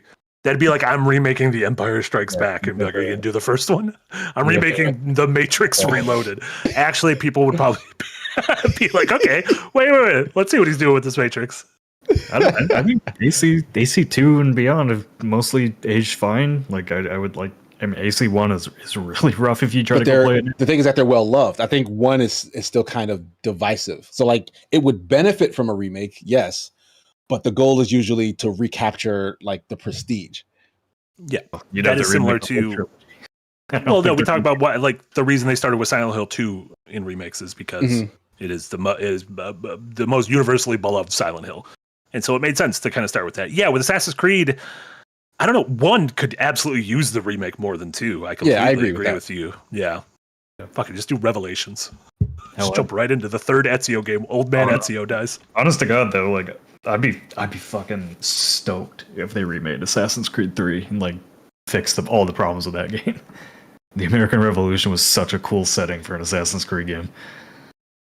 Yeah, that was a hype ass game. Yeah. And then, Legacy of Kain games. Like I tried playing the remasters, and they just might be ones I have to stream to get through just to push myself to play them. But the gameplay in those is rough. Yeah, I mean, I think I still have those, like you said, those early 3D bones that, like, unless there is kind of like a historical curiosity or like, I loved this as a kid, like those could be very hard to go back to. I completely understand. And the only other one I put on there, which is kind of ironic because of the news that just came out that like there's nobody left to actually do it, is Dragon Age Origins. But if EA was going to try to bring back that series, like Dragon Age Origins could definitely use the remake treatment. But yeah, apparently nobody's left to do that, so I don't think that's ever going to happen. I don't think they'll ever bring back I don't think we will ever see a Dragon Age kind of game. I don't think so either. Damn. Yeah. Or at least not as long as BioWare is owned by EA. We will see Age of Dragons instead. The Dragon Age is over. The Age of Dragons has begun. Nick, what have you been playing outside all the stuff we've been talking about? Any last Halo thoughts? Obviously, you seem very pro on Halo Campaign Evolved. You're going to be very excited I'm going to fire it up this weekend. Yeah, I finished it. I did the bonus missions. I was fairly pleased with it. Like it plays really well. It looks really good. I think my biggest complaint with it is just how they like all the story beats are there, but then they tried to flesh out the cutscenes a little bit and like give Master Chief and Cortana some extra dialogue, but it was like all just kind of like jokes and stuff, and also like some of these weird shots that just lingered too long on the scene. It didn't give me much confidence in them adding or doing their own original story, but it just, I don't know, something was off there. And then the bonus missions tell like a self-contained story, and the internet's doing its internet's thing. Is like, oh my god, there's a woman in it, and they're freaking out about it because she dares not trust Master Chief immediately because of the propaganda. And if you know anything about Halo lore, like the soldiers and the Spartans don't exactly get along because of certain things that happened before Halo happened, where the Spartans were literally used to kill people and not aliens. So there's some interesting stuff there if you've actually paid attention to it. Just don't cry about everything that's woke. The bonus mission, Halo's woke. Yeah, they're currently Halo's woke. Halo was woke. So but anyways, the story in the bonus missions is interesting, and I think if anybody thinks it's setting up like a new game, I don't think that's going to be the case. In the legendary edition or the legendary ending of Halo Campaign Evolved, they actually tease the Halo 2 remake, and I imagine like this is going to be a little side story that they add to any remakes they do that will be like extra bonus missions telling its own self-contained story through that is what I would imagine they're going to do. But I don't know. I mean, if you've never played Halo Campaign or Halo CE before, I guess this is the best way to do it. I'm very curious to see what Yahtzee thinks in 2 weeks' time when we talk about it. He's never played Halo before. He's never played Halo 1. Halo games. Yeah, but he's never played this one. Yeah, so he's gone through it. Yeah. When it got ported to PC, it also had CE tagged on the back. What was that one? Was that Computer Edition? No, it was. Well, it's always had CE because it was Halo. Well, yeah, it was Combat Evolved, but it changed, I think, when it was ported. Was there a Championship Edition? No, there was a custom edition that you could mod. What was the one what was the remake that came out for the one that you could like toggle, or was that Halo 2? The one where you could toggle the visuals edition on the fly. Anniversary. That didn't have a CE. They did that for both Halo 1 and 2. Yeah, that's right. That was, and then the Master Chief Collection was a thing, right? Yep. Yeah. Okay. I remembered something. I was very proud of myself. I remembered that existed. But yeah, I am intrigued to play through this campaign. I like the Halo campaigns. It just if like all they need to do going forward for Halo, well, one is write a good story, please God, and something that makes sense. I don't even care if it's a simple story. Just fucking tell a good story and stop trying to do all this other nonsense they've been doing. But the way this game plays, They don't need to add anything else. I think it plays perfectly. Just take this formula or take the bones you have here and make a new game with it. Don't try to add in all the other mechanics. I don't need grapple hooks. I don't need any of that. Just take this gameplay. Mm-hmm. Closest thing this plays to is Halo 3, and that's when the franchise was at its very best. Yeah, you could argue that. But Halo 3 had a bunch of like stuff in it. I'm not talking like the equipment or anything like bubble shields and stuff like that. You can add in all kinds of gadgets. Yeah, I've genuinely liked every gameplay addition that every new Halo introduced. Like, I've never been like, oh, this doesn't feel enough like a thing to me. So I kind of find it sad if, like, when they go forward, they strip a lot of that out. Like, it will honestly feel like them going backwards and not a good way. Well, I mean, I partially agree with you. Like, I think Halo 5's movement is the best the series has ever felt. Yeah, I love being able to like do those little quick steps. It didn't feel like Halo to me when you actually played multiplayer. It changed the complete flow of multiplayer, and I did not like that. Maybe you did, but I did not. I think I spent I was still a fan. Well, you're weird. I mean, the games feel differently in single player and multiplayer like Call of Duty does. You feel like a different dude in Call of Duty single player than you do. No, Halo 5 brought all the movement mechanics from 5 in the campaign and into multiplayer, like all the dash. No, that's what I'm saying. Oh. What I'm saying is they should make you, the way you feel in a single player Halo campaign should feel different than the way you feel in a multiplayer game, in my opinion. Because there's like a way I want to feel in a cinematic single player campaign driven thing, and then there's a way you want to feel in a multiplayer. I think you should feel different in Gears of War, single player to multiplayer. I don't know. Is that a weird take? This is a weird Does any of that make sense? I don't know. I mean, I get what you're saying, but like, I feel like there are enough instances where it has worked that like, I don't think it's that bad. And like in Halo's case, what's funny is like, it played a lot like Destiny, which was a really big deal when that released. And like, it was kind of the bones of what they were built on. So it was weird that like both, they were kind of existing in their own separate spaces, but kind of doing the same thing. But like Destiny is having all the success and folks are like complaining about Halo, but it's like, this is good. You just don't like it here. Yeah. I don't know. I think I mean, yeah, I like, I don't want to spend too long on Halo. I understand why they made those changes, because they wanted to appeal to the younger audience that was into Call of Duty and all these other movement things. But I think when people actually play Halo as it's meant to be played, like you're playing here in Halo 1, I think people get it, and I think they like it. Like, I don't think there's any other games that really feel like it.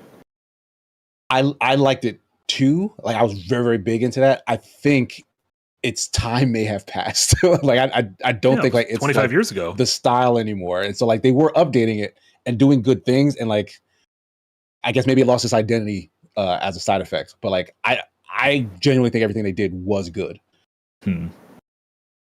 What game from 2001 feels the best to play still? Probably something Nintendo made. Smash Melee, That's probably. Probably Melee. Yeah, probably something like that. Because I was gonna say like, GTA 3 definitely like rough around the edges. Silent Hill 2 rough around the edges. Eco, yeah, Halo. Yeah, the other game. Yeah, the only other game I can talk about right now that's not under embargo is Tears of Metal. So we've seen that one in showcases a lot. It's the kind of William Wallace, Scottish, like, hack and slash, charging an armies game. At least that's what it looked like in the trailers. Turns out it's basically Dynasty Warriors with like a roguelike campaign, which I had really not looked into Tears of Metal at all. So I saw the trailers and was interested, but didn't know it was actually that. And I've put a lot of hours into it already. I'll have a bite-sized up on it next week.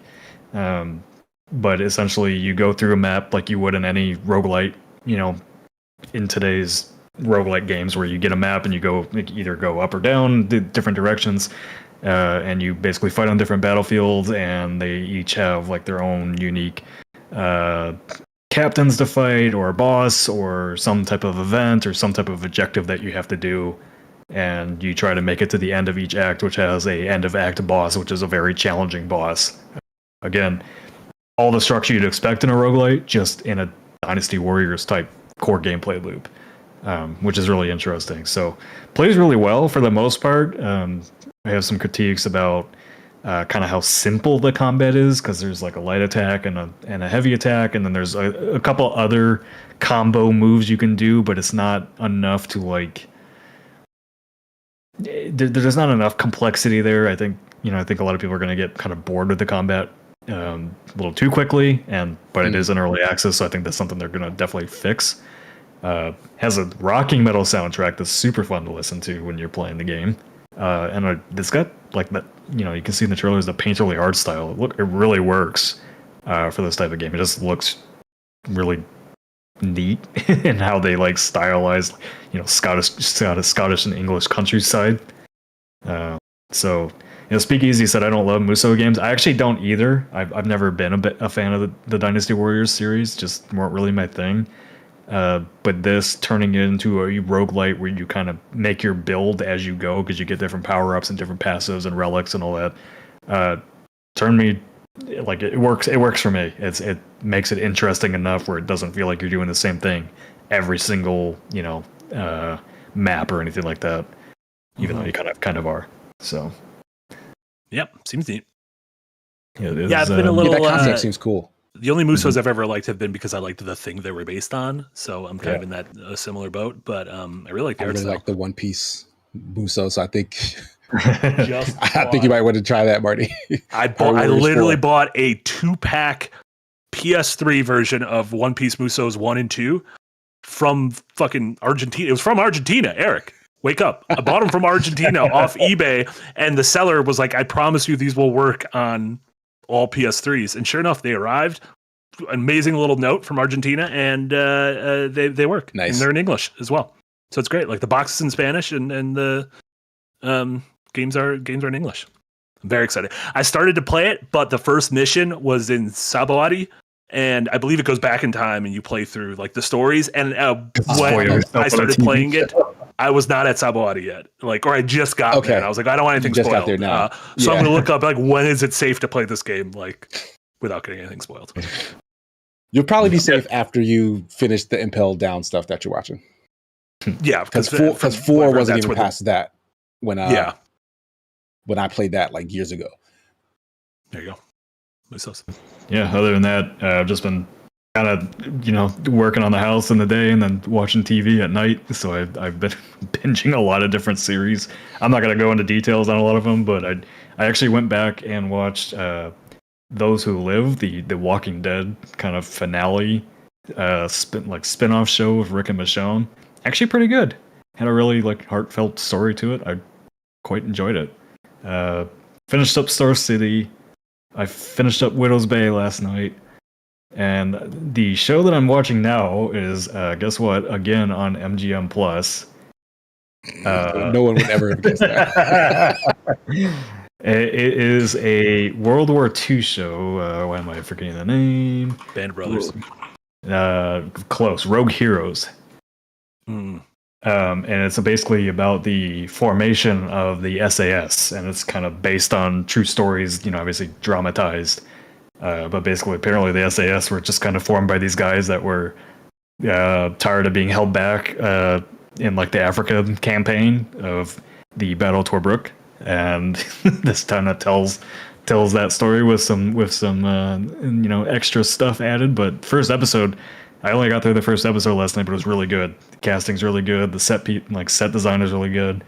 And just I'm looking forward to watching more of this one. It was a good time immediately. I feel like I've heard Rogue Heroes and it's recommended to me, but I don't know what it was about. It's literally from Stephen Knight, the guy that made Peaky Blinders. It's his new series he's been working on. Oh, interesting. Did that finale movie come out? Yeah, it came out. It did? No. Did people like it? I feel like I was waiting on it for a long time. It did not get great ratings, no. Jeez. I still need to watch it, though. R.I.P. Key. Oh, yeah. KC, how about yourself? Not been playing too much, but I did get a couple hours into the new Avatar Legends fighting game. Nice. That game is brutal. It's a bit bare bones, but what they focused on is really good. if you've watched the Avatar series, the way combat kind of flows in, it's very movement based, especially like your main character is an airbender. He's a monk. He's peaceful. He's very passive. So he's jumping all over the goddamn place when people are trying to get him. And like that carries over in other fights too, because the martial arts styles are disjointed. Like they're throwing things at each other. They figured out a really interesting way to incorporate that sort of philosophy into the way the game plays, is where you have a dedicated button that is called the flow button. And so if you're playing a bender, that uses their particular bending ability to move them around. Or conversely, because it's different for everyone. Like you might have a move that moves your opponent around. So like you basically can control space with whatever your element is, using just this one dedicated button. So like you still have like regular, like light, medium, and heavy attacks, and you have like a parry button, I believe, or like it's more like an evasion button, which I think is tied to your flow button or whatnot. But like it simplifies all of the bending stuff that you would want to do, and then but leaves the complexity of kind of classic fighting games where like you're putting in like really fast and precise button combos to like connect everything and keep your opponent like in a lengthy combo. So it's the best of both worlds in that way. But the skill ceiling, because of the fact that the classic stuff still exists, is very high. Like, and they show you that because there's no difficulty setting against AI in this game. Like I put on the arcade story mode, and the first character was beating my ass like mercilessly. Like there was no quarter. It was scary. I was like, what? I went into think like, what does this fucking set on? There's no way to change the difficulty. Yeah. So like I was like literally thrown into the fire, having to deal with the first guy until I could eke out some wins and like understand the combat better. But like once I was figuring out how to move, like it's really, really fun. Like the characters feel very unique. But like it's gonna be a long journey to like legitimately get good in this game. And like I fear like when folks get good, like you're just not gonna be able to play anymore. Yeah, like this doesn't feel aimed at any level of casual audience. Yeah. And like I feel like that's going to be a death knell. A somewhat casual property, like not. Yes, and I don't mean that in like kids mainly. Yeah. But it's written well enough to where you can watch it as an adult and enjoy it. But yeah, I think it's a mistake. Like that's my fear. Like I think what's here is very, very good, and like purists are going to eat this up. But I don't know how many hardcore fighting game players would gravitate to an Avatar theme thing as like their main thing. Right. So like you're going to get like a real tight community, and then the more casual people who are like, ooh, Avatar, will come into this, get destroyed, and never come back. Sure. Yeah. It almost seems like they should have been going for like the Smash audience, which is like, oh, this is very easy to pick up and play, but we do have a lot here for like that is a sweet spot. Yeah. Like Street Fighter 6 nailed that. Like it feels like it used to, but it added a control scheme that feels like anyone can pick this up and get really good at it. And like so, like that sweet spot, I think is something that every new fighting game should try and hit. And this one is a little off the mark. Yeah, don't worry, you'll get your Avatar Hero Shooter in 2028. I mean, you're probably. I don't think I want that. You're probably right. Avatar Rivals. Yeah, Avatar Rivals. But yeah, that's all I've been. Oh, you guys will be playing that on Sunday, correct? Yes, me and Cheshire should be playing that this Sunday. Nice. The Odyssey I watched in theaters, great. Just talked about him. Great movie. Really enjoyed it. Yeah, pretty good movie. But at home, I finally got around to checking out The Long Walk, which is the Stephen King adaptation. Yeah. And funnily enough, the lead, John, I'm sorry, what's his name? David Johnson. David Johnson. Right? Yeah. Yeah, like almost immediately after watching that movie, like the very next day, Ryan Coogler announced that guy was going to be the new Black Panther. And while I was watching The Long Walk, which is a great movie, I really, really liked The Long Walk. Like it's about this dystopian world where like they hold a competition where a bunch of young men, I don't know if women are allowed, it didn't seem like it, but a bunch of young men essentially compete to see who walks the longest. And it is a death game. Like if you fail to meet the minimum speed for any reason, they will shoot you in the head to eliminate you from the competition. And then the last person essentially gets an unheard of amount of money and like a wish that can be granted by like the state run regime or whatever. and it's dystopian. It's very heartfelt in terms of like the relationships that get born from this ordeal that these because these kids don't know each other. They kind of just they meet Yeah. on the starting line, kind of thing. So like it was a really compelling movie. The ending I liked, but I feel like there are other people who probably would have scoffed at kind of what happened at the end. Yeah. It does take without spoiling either of them, it does take a pretty hard pivot from the book ending. Oh, okay. I'm gonna look up how the book ended. To debatable success. But yeah, I think the way the movie's shot is like very gritty and grounded, and it's like horrifying and realistic of like what happened to your body and these kids when they're just walking. It's like a casual pace, but they have to do it all day for several days in a row. And so it turns into like a living nightmare. Great performances. David Johnson's great, and Cooper Hoffman, Philip Seymour Hoffman. That was the thing. Is David Johnson is not just great. He's like a standout. Like he was stealing like kind of every scene he was in. And like I was thinking to myself, he kind of favors Damson Idris, who the whole internet was convinced would be the next Black Panther. But I'm like, he kind of favors that guy. But also he like his acting ability, like how compelling he was, reminded me of Chadwick Boseman. Like I said it out loud at the time. So for him to then be cast, it was like Brian Coogler absolutely saw this movie and thought the exact same thing I did. Yeah, there's like a solemn strength to him that is similar to and especially if he's he's gonna be playing the kid from the end of Black Panther 2, which I'm sure they'll do some timey-wimey stuff there. But he's really good. He's also in the latest Alien movie. He plays I'm gonna check that out because of him. He's really good. Yeah, he's in a really good rom-com from like 2 years ago called Rye Lane. Like a one crazy night British rom-com. And he's British fucking phenomenal in that. And he's like the lead in a rom-com. So yeah, he's really good. He's very good at giving monologues. He's excellent at giving monologues. Yeah. I think he's gonna be great in Black Panther 3. And I'm glad Ryan Coogler's coming back and shooting it. Like everyone's like, why is he coming back after Sinners? And I'm like, because this trilogy meant a fucking lot to him, and I'm sure he wants to be able to also those movies are good. Like, have you seen Black Panther? The first movie's phenomenal, and the second one really good. For trying to put that movie, like that's the hardest movie to put together ever. Where you're like, all right, we have our pillar, and our pillar has died, and now we have to figure out what we're going to do with this movie. Black Panther 2. Yeah. It's good. It's worth watching. It's not as good as Black Panther 1, but I agree. It's not as good as Black Panther 1, but it is good. But that's also like an all-timer of a movie. Yeah. Brad. But yeah, that's it. Only thing I'm still playing Splatoon, and I'm really enjoying it. I've put almost 10 hours into it now, and this is like the first looter shooter. If it is that I've really enjoyed, which is really weird. I like the kind of the gameplay flow of popping into a level. The levels are relatively bite-sized. You can finish a lot of them in 5 to 15 or 20 minutes. The variety is pretty huge between like exploration levels and then sort of singular focused puzzle levels of like, here's a unique item you need to use in order to get through this entire level, or kind of crazy horde mode-y boss rush stuff.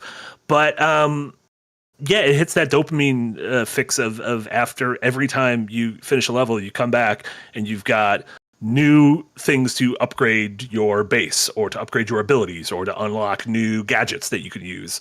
Or the more you use objects, the more they level up. So the more you use certain colored sort of like paint packs, which are almost catered to specific weapons, they can level up and become more powerful. And so you're constantly wanting to, and then you go into a level and you're like, okay, I've grown accustomed to this kind of shotgun blast gun, but from this level I got a new gun that is 5 levels higher than it, way more powerful, but it's a big paintbrush that I roll around. And so you kind of like want to get outside your comfort zone because your best weapon is now a thing you're not used to. And so you want to learn how to do the big paintbrush, or you want to learn kind of the sniper shot or that kind of thing. So especially as I've been playing it solely single player, it is very easy to only play this game single player. Like unlike the other Splatoon games, which were multiplayer first with single player, I would say this is the opposite. This is a single player game that also has, co-op. It also has the co-op. Like, I'm having trouble, can you send someone into my game to help me kind of thing, like almost like summoning someone in Dark Souls. So Yeah, really enjoying it. This is the most I've enjoyed a Splatoon game.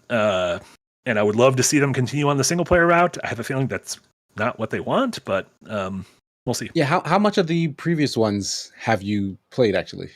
Barely any of 1 and 2, and then I played the campaign of 3, which was like, And that's why I got 3, because I wanted to check out its campaign. But yeah, I got around to it.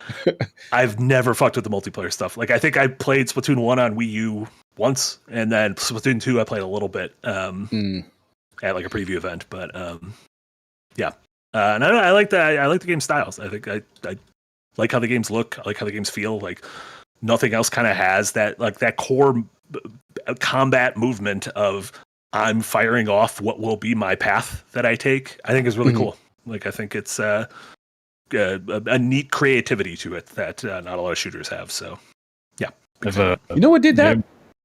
What was that? That Spellbreak battle royale game. Like, there was like the ice power would let you shoot an arrow that would create a trail of ice, and then you could skate on it and move super fast. Yeah, I love that game. It got canceled though. This is why you can't love things. You can't love things. I've put a similar amount of time in the Splatoon Raiders. Yeah, I think I'm in like the 4th area. I really like it. I just kind of wish, like, I almost wish they actually had more platforming in it than they do. I do too. I wish they had, because I do think the movement. I wish they had more platform and puzzle solving, because I think the missions get a little too repetitive. Yeah, the missions, and like they kind of feel like Destiny, like what they call them, strikes, where it would be like, oh, let's do this thing that we've kind of already done before, but we'll do it again so that we can, get better gear or whatever. Just without the environment variety, because I would say that the map and the environment variety in this is probably its weakest element.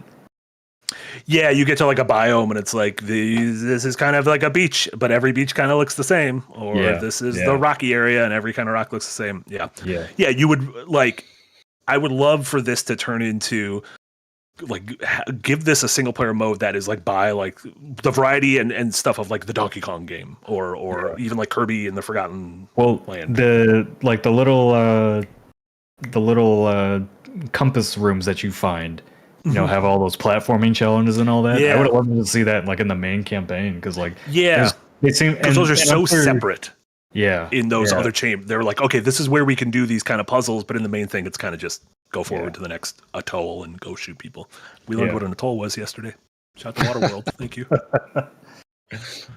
Yeah. I've had a really good time with it. I also like the multiplayer games. I just, it's on Switch, so I haven't spent that much time with them. I played some of that with my son, but it is fun. Mm-hmm. Yeah, my only other complaint is, like, you mentioned you like using the other weapons. None of the other weapons feel as good to use as like the normal, the machine shooter. So have you put time into them, or did you like try them once and like, oh, not for me? I've put some time into them. It's just like in the later missions when they are sending so much shit at you, like it's almost impossible to use a sniper when you are getting completely mobbed. Yeah, it's like you need a steady rate of fire, but also the ability to keep a little bit of distance, and so you kind of fall back on the default gun. Yeah, I feel it. Right, let's go over the last bunch of super chats that we got. Chef Eric, thank you so much with a back-to-backer. A remaster equals playable on modern hardware. A remake equals a ground-up development. A Lego sequel equals a game and a series after 5 years. And an adaptation equals a game inspired by an earlier iteration. You fixed it, Eric. You fixed it. I like the Lego sequel. Oh, no. Yeah, the Lego sequels. I mean, yeah, we're in the era of Lego sequels. Mop Man, thank you. Do you think the next Uncharted game will be a Lego sequel following Caitlin Deaver's character from the end of Uncharted 4? They're making a new Uncharted game? Yeah, I do think it'll be his daughter.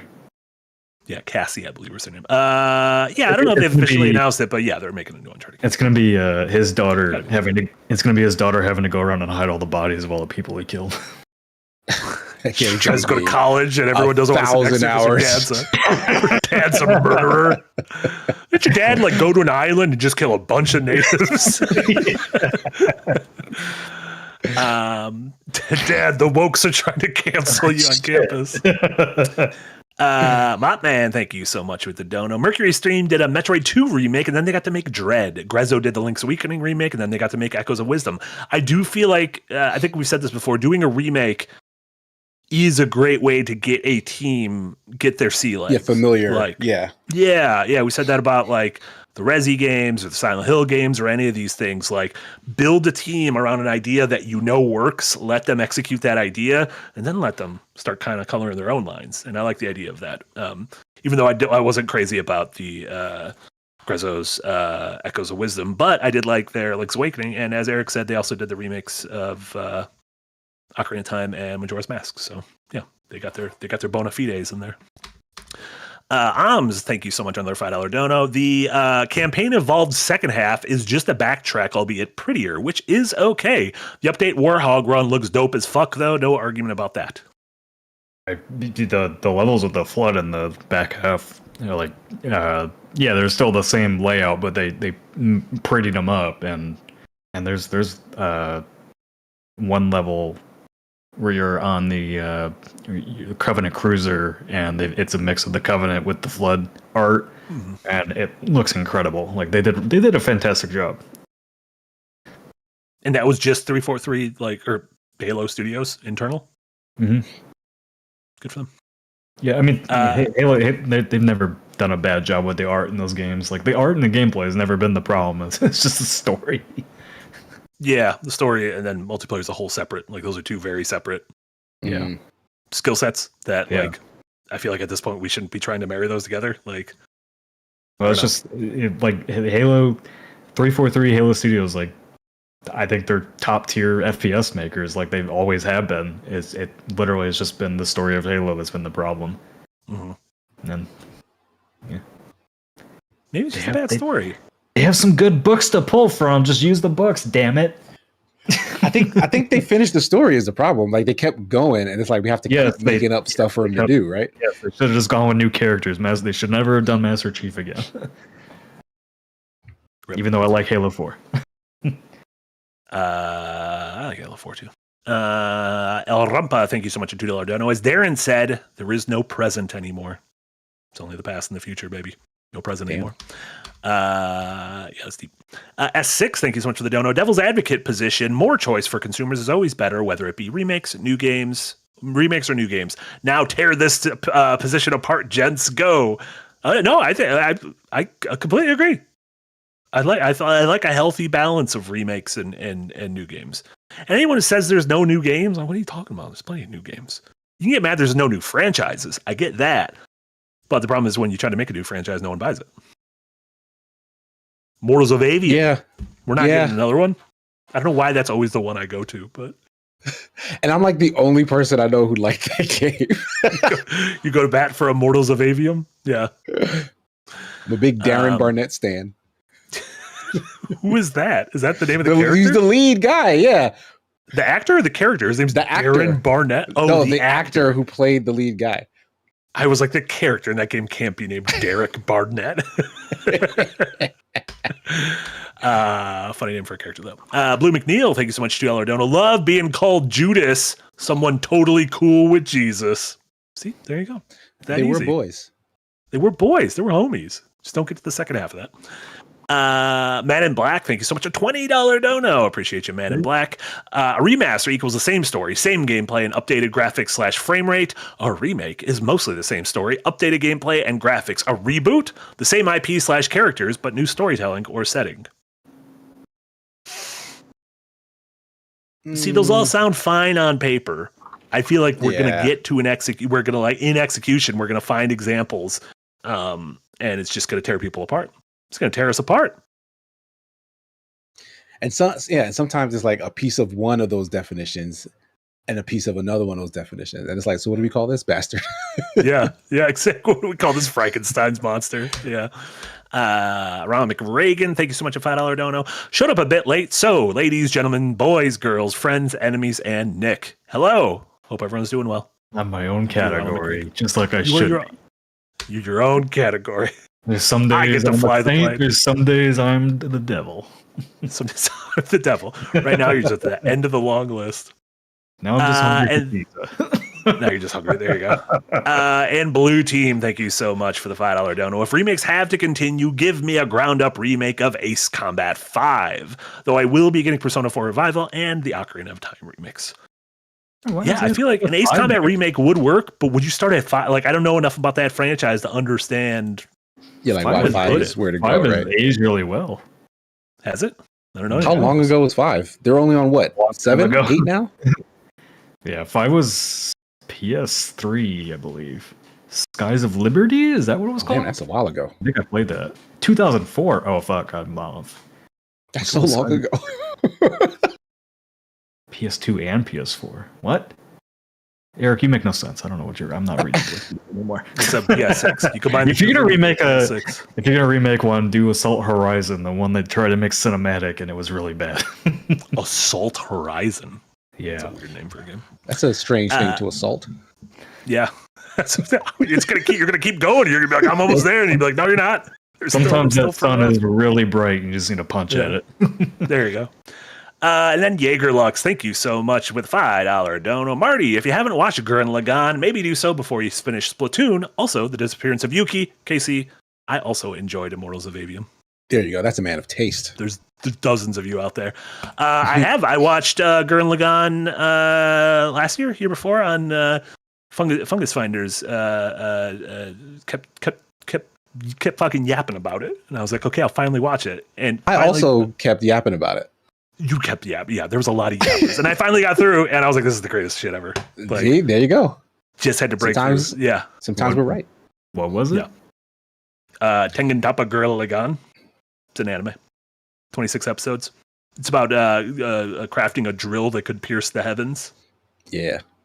We're all and spirals. if you ever stop believing in yourself, believe in the me that believes in you. Think about that. Bars. Fucking bars. He starts as a little mole boy in the middle of the ground. He ends as like a time-traveling Gundam warrior fighting God. 26 episodes. It's a series that does escalating conflict better than anything you have ever seen. Yeah. There is nothing that goes from 0 to 1 million.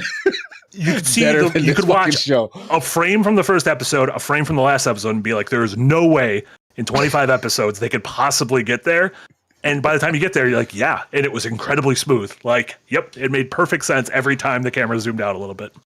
Great stuff. Tengen Toppa Gurren Lagann. You know, I was so bored this past weekend, I started looking for an anime to watch. There you go. One Piece. What did you look for? I don't know. I just started scrolling through. I was like, where's my next season of Blue Eyed Samurai? That's all I want. That'll be a good one. Sorry, Edge Runners is coming soon as well. All sorts of good stuff. Okay, oh, that'll be great. That looks cool as shit. I only watched the good anime. I'm sorry. You don't know anything about anime. I'm not even offended by that. That's just nothing, Jon Snow. Yeah. And then Fungus Finder himself with a $2 dono. Thank you so much. Now go watch the Tengen Toppa Gurren Lagann movie. It's slightly different. Is it a movie in the sense that it condenses the show, or is it like a side thing that it's I don't know. Yeah, is it like Evangelion Death and Rebirth, which is like just going over the 26 episodes, or is it like End of Evangelion, which is just a whole new thing? Or is it like one of those like, oh, it's just condensed? Why watch the whole show? Why would I want to watch that? I don't want to watch the whole series is great. Yeah, what are we doing? It's great. Too much Spark Notes. Then Jomo Slow-Mo, thank you so much. I actually do have the One Piece movies lined up though, which several of them are just retelling an arc over the course of a single movie. But some of them will have characters that weren't a part of that arc there, and it'll be like reanimated and everything. So it'll be like, Frankie is with them in Alabasta, but it's telling the Alabasta story. But like Frankie was also there. I was like, okay, that's cool. You guys had a robot. That's I'm sure made that slightly easier. And then Jomo Slow-Mo, sorry. Thank you so much. Said Marty, yap yap, Fallout 2 with a guide, yap yap yap. What does that mean? Does he want you to do Fallout 2 with a guide? Oh, because I think I mentioned the stream earlier today. I was kind of interested in Fallout 1 and 2, but they're too sweaty. You would not. Those are CRPG, like top-down CRPGs. They're not. We had to change that because I was gonna be like, you know what else is a CL RPG? I I like things to the top. Love top. Blue McNeil, $2 dono. The Taken topic Gurren Lagann goes beyond peak scenes. Summarize as well. It's so good. Gurren Lagann's great. It's so good. It's so good. You should watch Gurren Lagann, Nick. Yeah, So Nick, I what? think that's what you should watch. I think you would actually dig Tengen it. Toppa Gurren Lagann. Yeah. It's about a drill that could pierce the heaven. You would love it. You love little mole boys. You love drilling?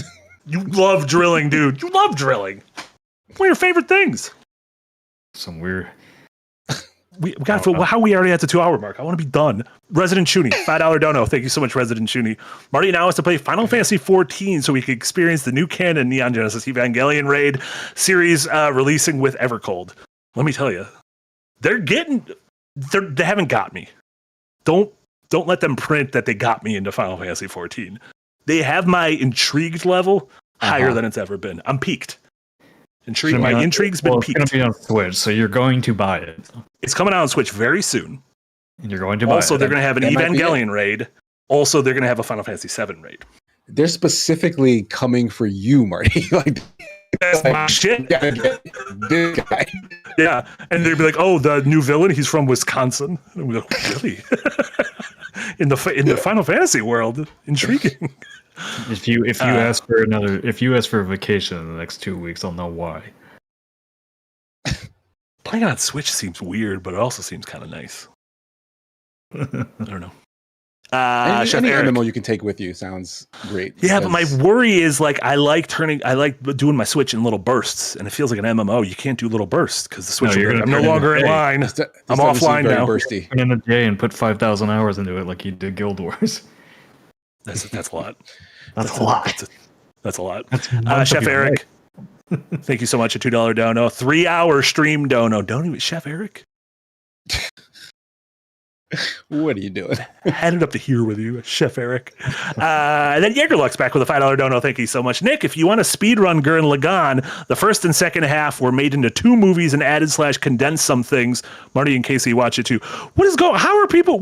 Casey and I have watched the show. Yeah, do I need to? Well, I do want to rewatch it, so maybe that is a way to at least rewatch it if I don't want to go through the whole thing over again. Sure.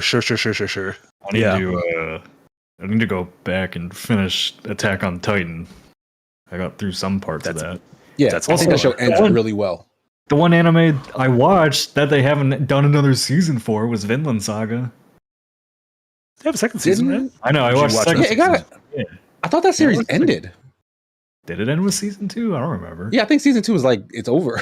Yeah. Oh, fuck.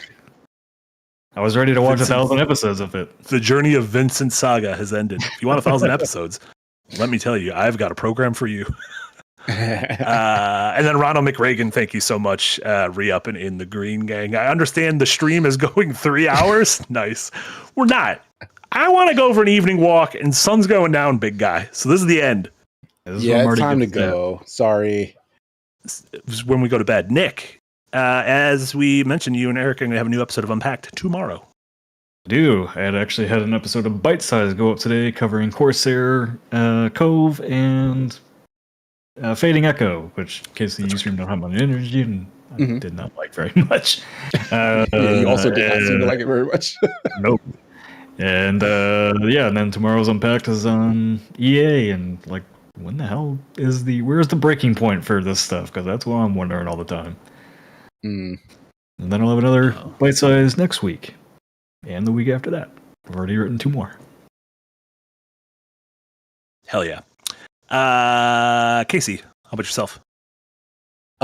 Nothing too crazy. Tomorrow, I think I'll be joining Jack for his Waterworld week stream series. Is it okay? So the stream might be you, Jack, and Jesse. A rare combo. Yeah, I mean, if you don't can watch, you think of a time the 3 of you have streamed? Like Jack never fills in on Hot Monday energy. It's Yeah, true. outside of Adventures Night. Jack and I used to have a regular stream, like way back in like early Yeah. Escape, like early Jack. Daddy's Corner. Yeah, he took over. It was not called that. Daddy's Corner, but it was the plural of daddies because there was a couple of daddies and they have a corner. You and when I had to step back from streaming for stuff, you and Jack took over for me. Right. Yeah. Daddy's So Corner. yeah, it's been a while. I want to say the last time it was like a sponsored thing, like several months back. But yeah, it's gonna be fun because we were all present for the Waterworld viewing with the Patreons, patronies. So Jack really wants to play that SNES game and talk about the comics and like lore and whatnot. So yeah, I'll be there for that nonsense. Yeah. Outside of that, me and Cheshire should be back for Avatar Legends on Sunday for Super Smash Sunday. So that'll be the second win stream, Avatar Legends, and then Smash on my personal channel right after. And I think that's all I got right now. No new Adventures Night this Saturday. No new Adventures Night this Saturday. It will be back next weekend.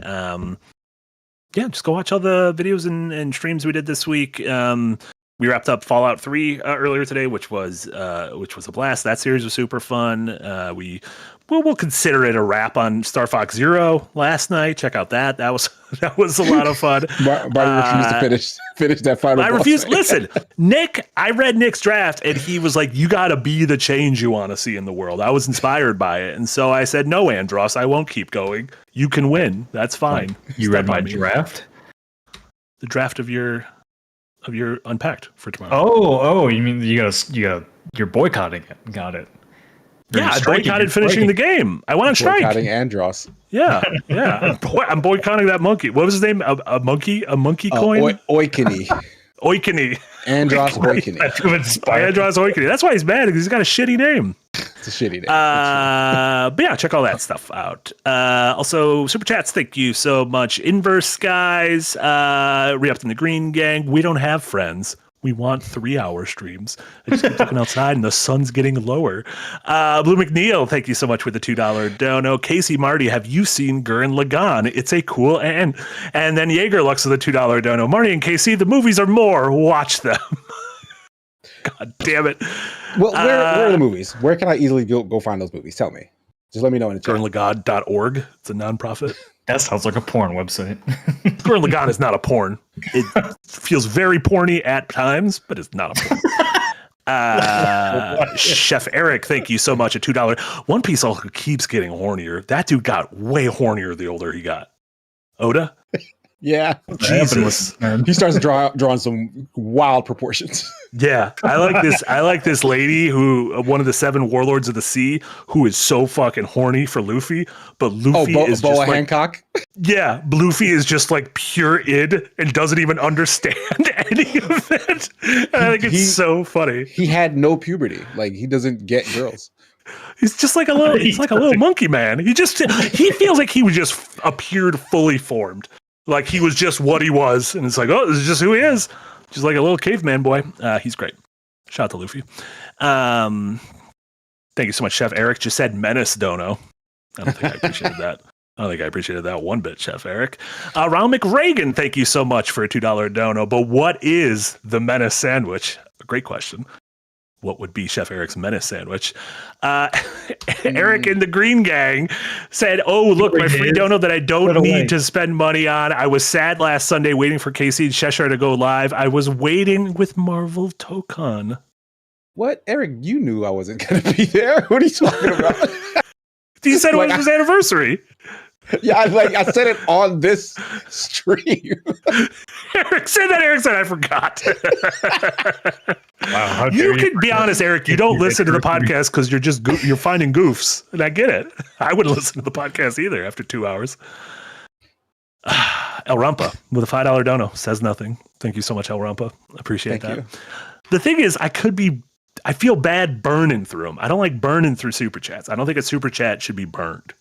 I think it should be savored. Yeah, I agree. I think everybody should be savored. I appreciate every single super chat, even when they're filled with this level of sass. Of contempt for me having a nice final half hour of my day. Jaeger Lux, thank you so much, a $2 dono. Casey, they appear to be on most streaming services. That doesn't help him. That doesn't help him. We wanted a hyperlink and put it in a queue. Get it to Casey's Q. It's on Epix. EPIX. That can't be Is a that real free? thing. Is that That's a real? one. Yeah, a real you get a free month of it with Do I have to MGM pay Plus. for Epics? It's probably on Crunchyroll, right? If the anime's on Crunchyroll, it's probably on Crunchyroll.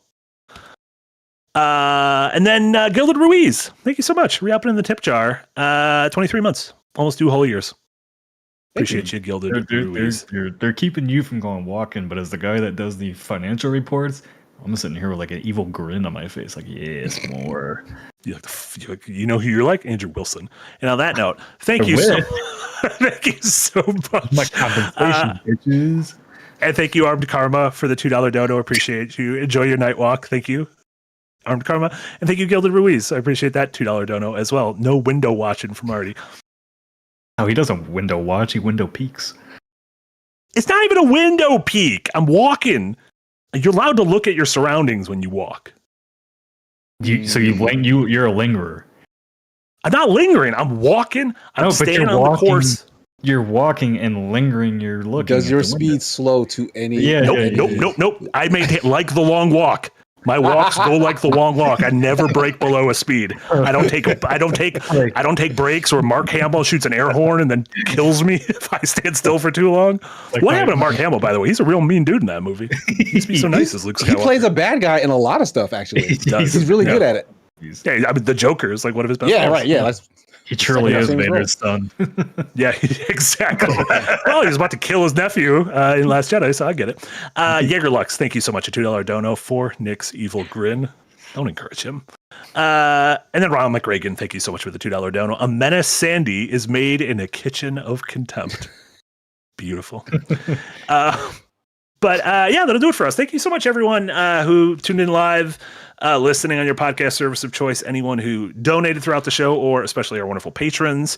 Appreciate all of you. And check out all that stuff we mentioned, and tune in for the Waterworld stream tomorrow at, God damn it, Inverse guys. Tomorrow at noon Central. I feel like I just heard, did I hear Eric giggling at the end? I was Eric Well, that was the case. You have a very Eric giggle. And thank you, Inverse guys, $3 dono. Better bring a torch on your walk. It is funny that outside of America, people call flashlights torches. True. Because I'm like, a torch is like a thing you start on fire. This look called flip-flop thongs. That makes sense, though. That's what that song was about. What song? Cisco. He just likes beachwear. No, it wasn't. Yeah, he does. Yeah, he does. Shout out to Cisco. Thank you guys so much. Everyone, you're all dead to me. Everyone have a great rest of your, thank you, Marco Paul Redneck. We'll have a nice walk. Everyone have a great rest of your evenings. And we'll see you all tomorrow at noon for the Waterworld stream. Bye, everyone. Bye.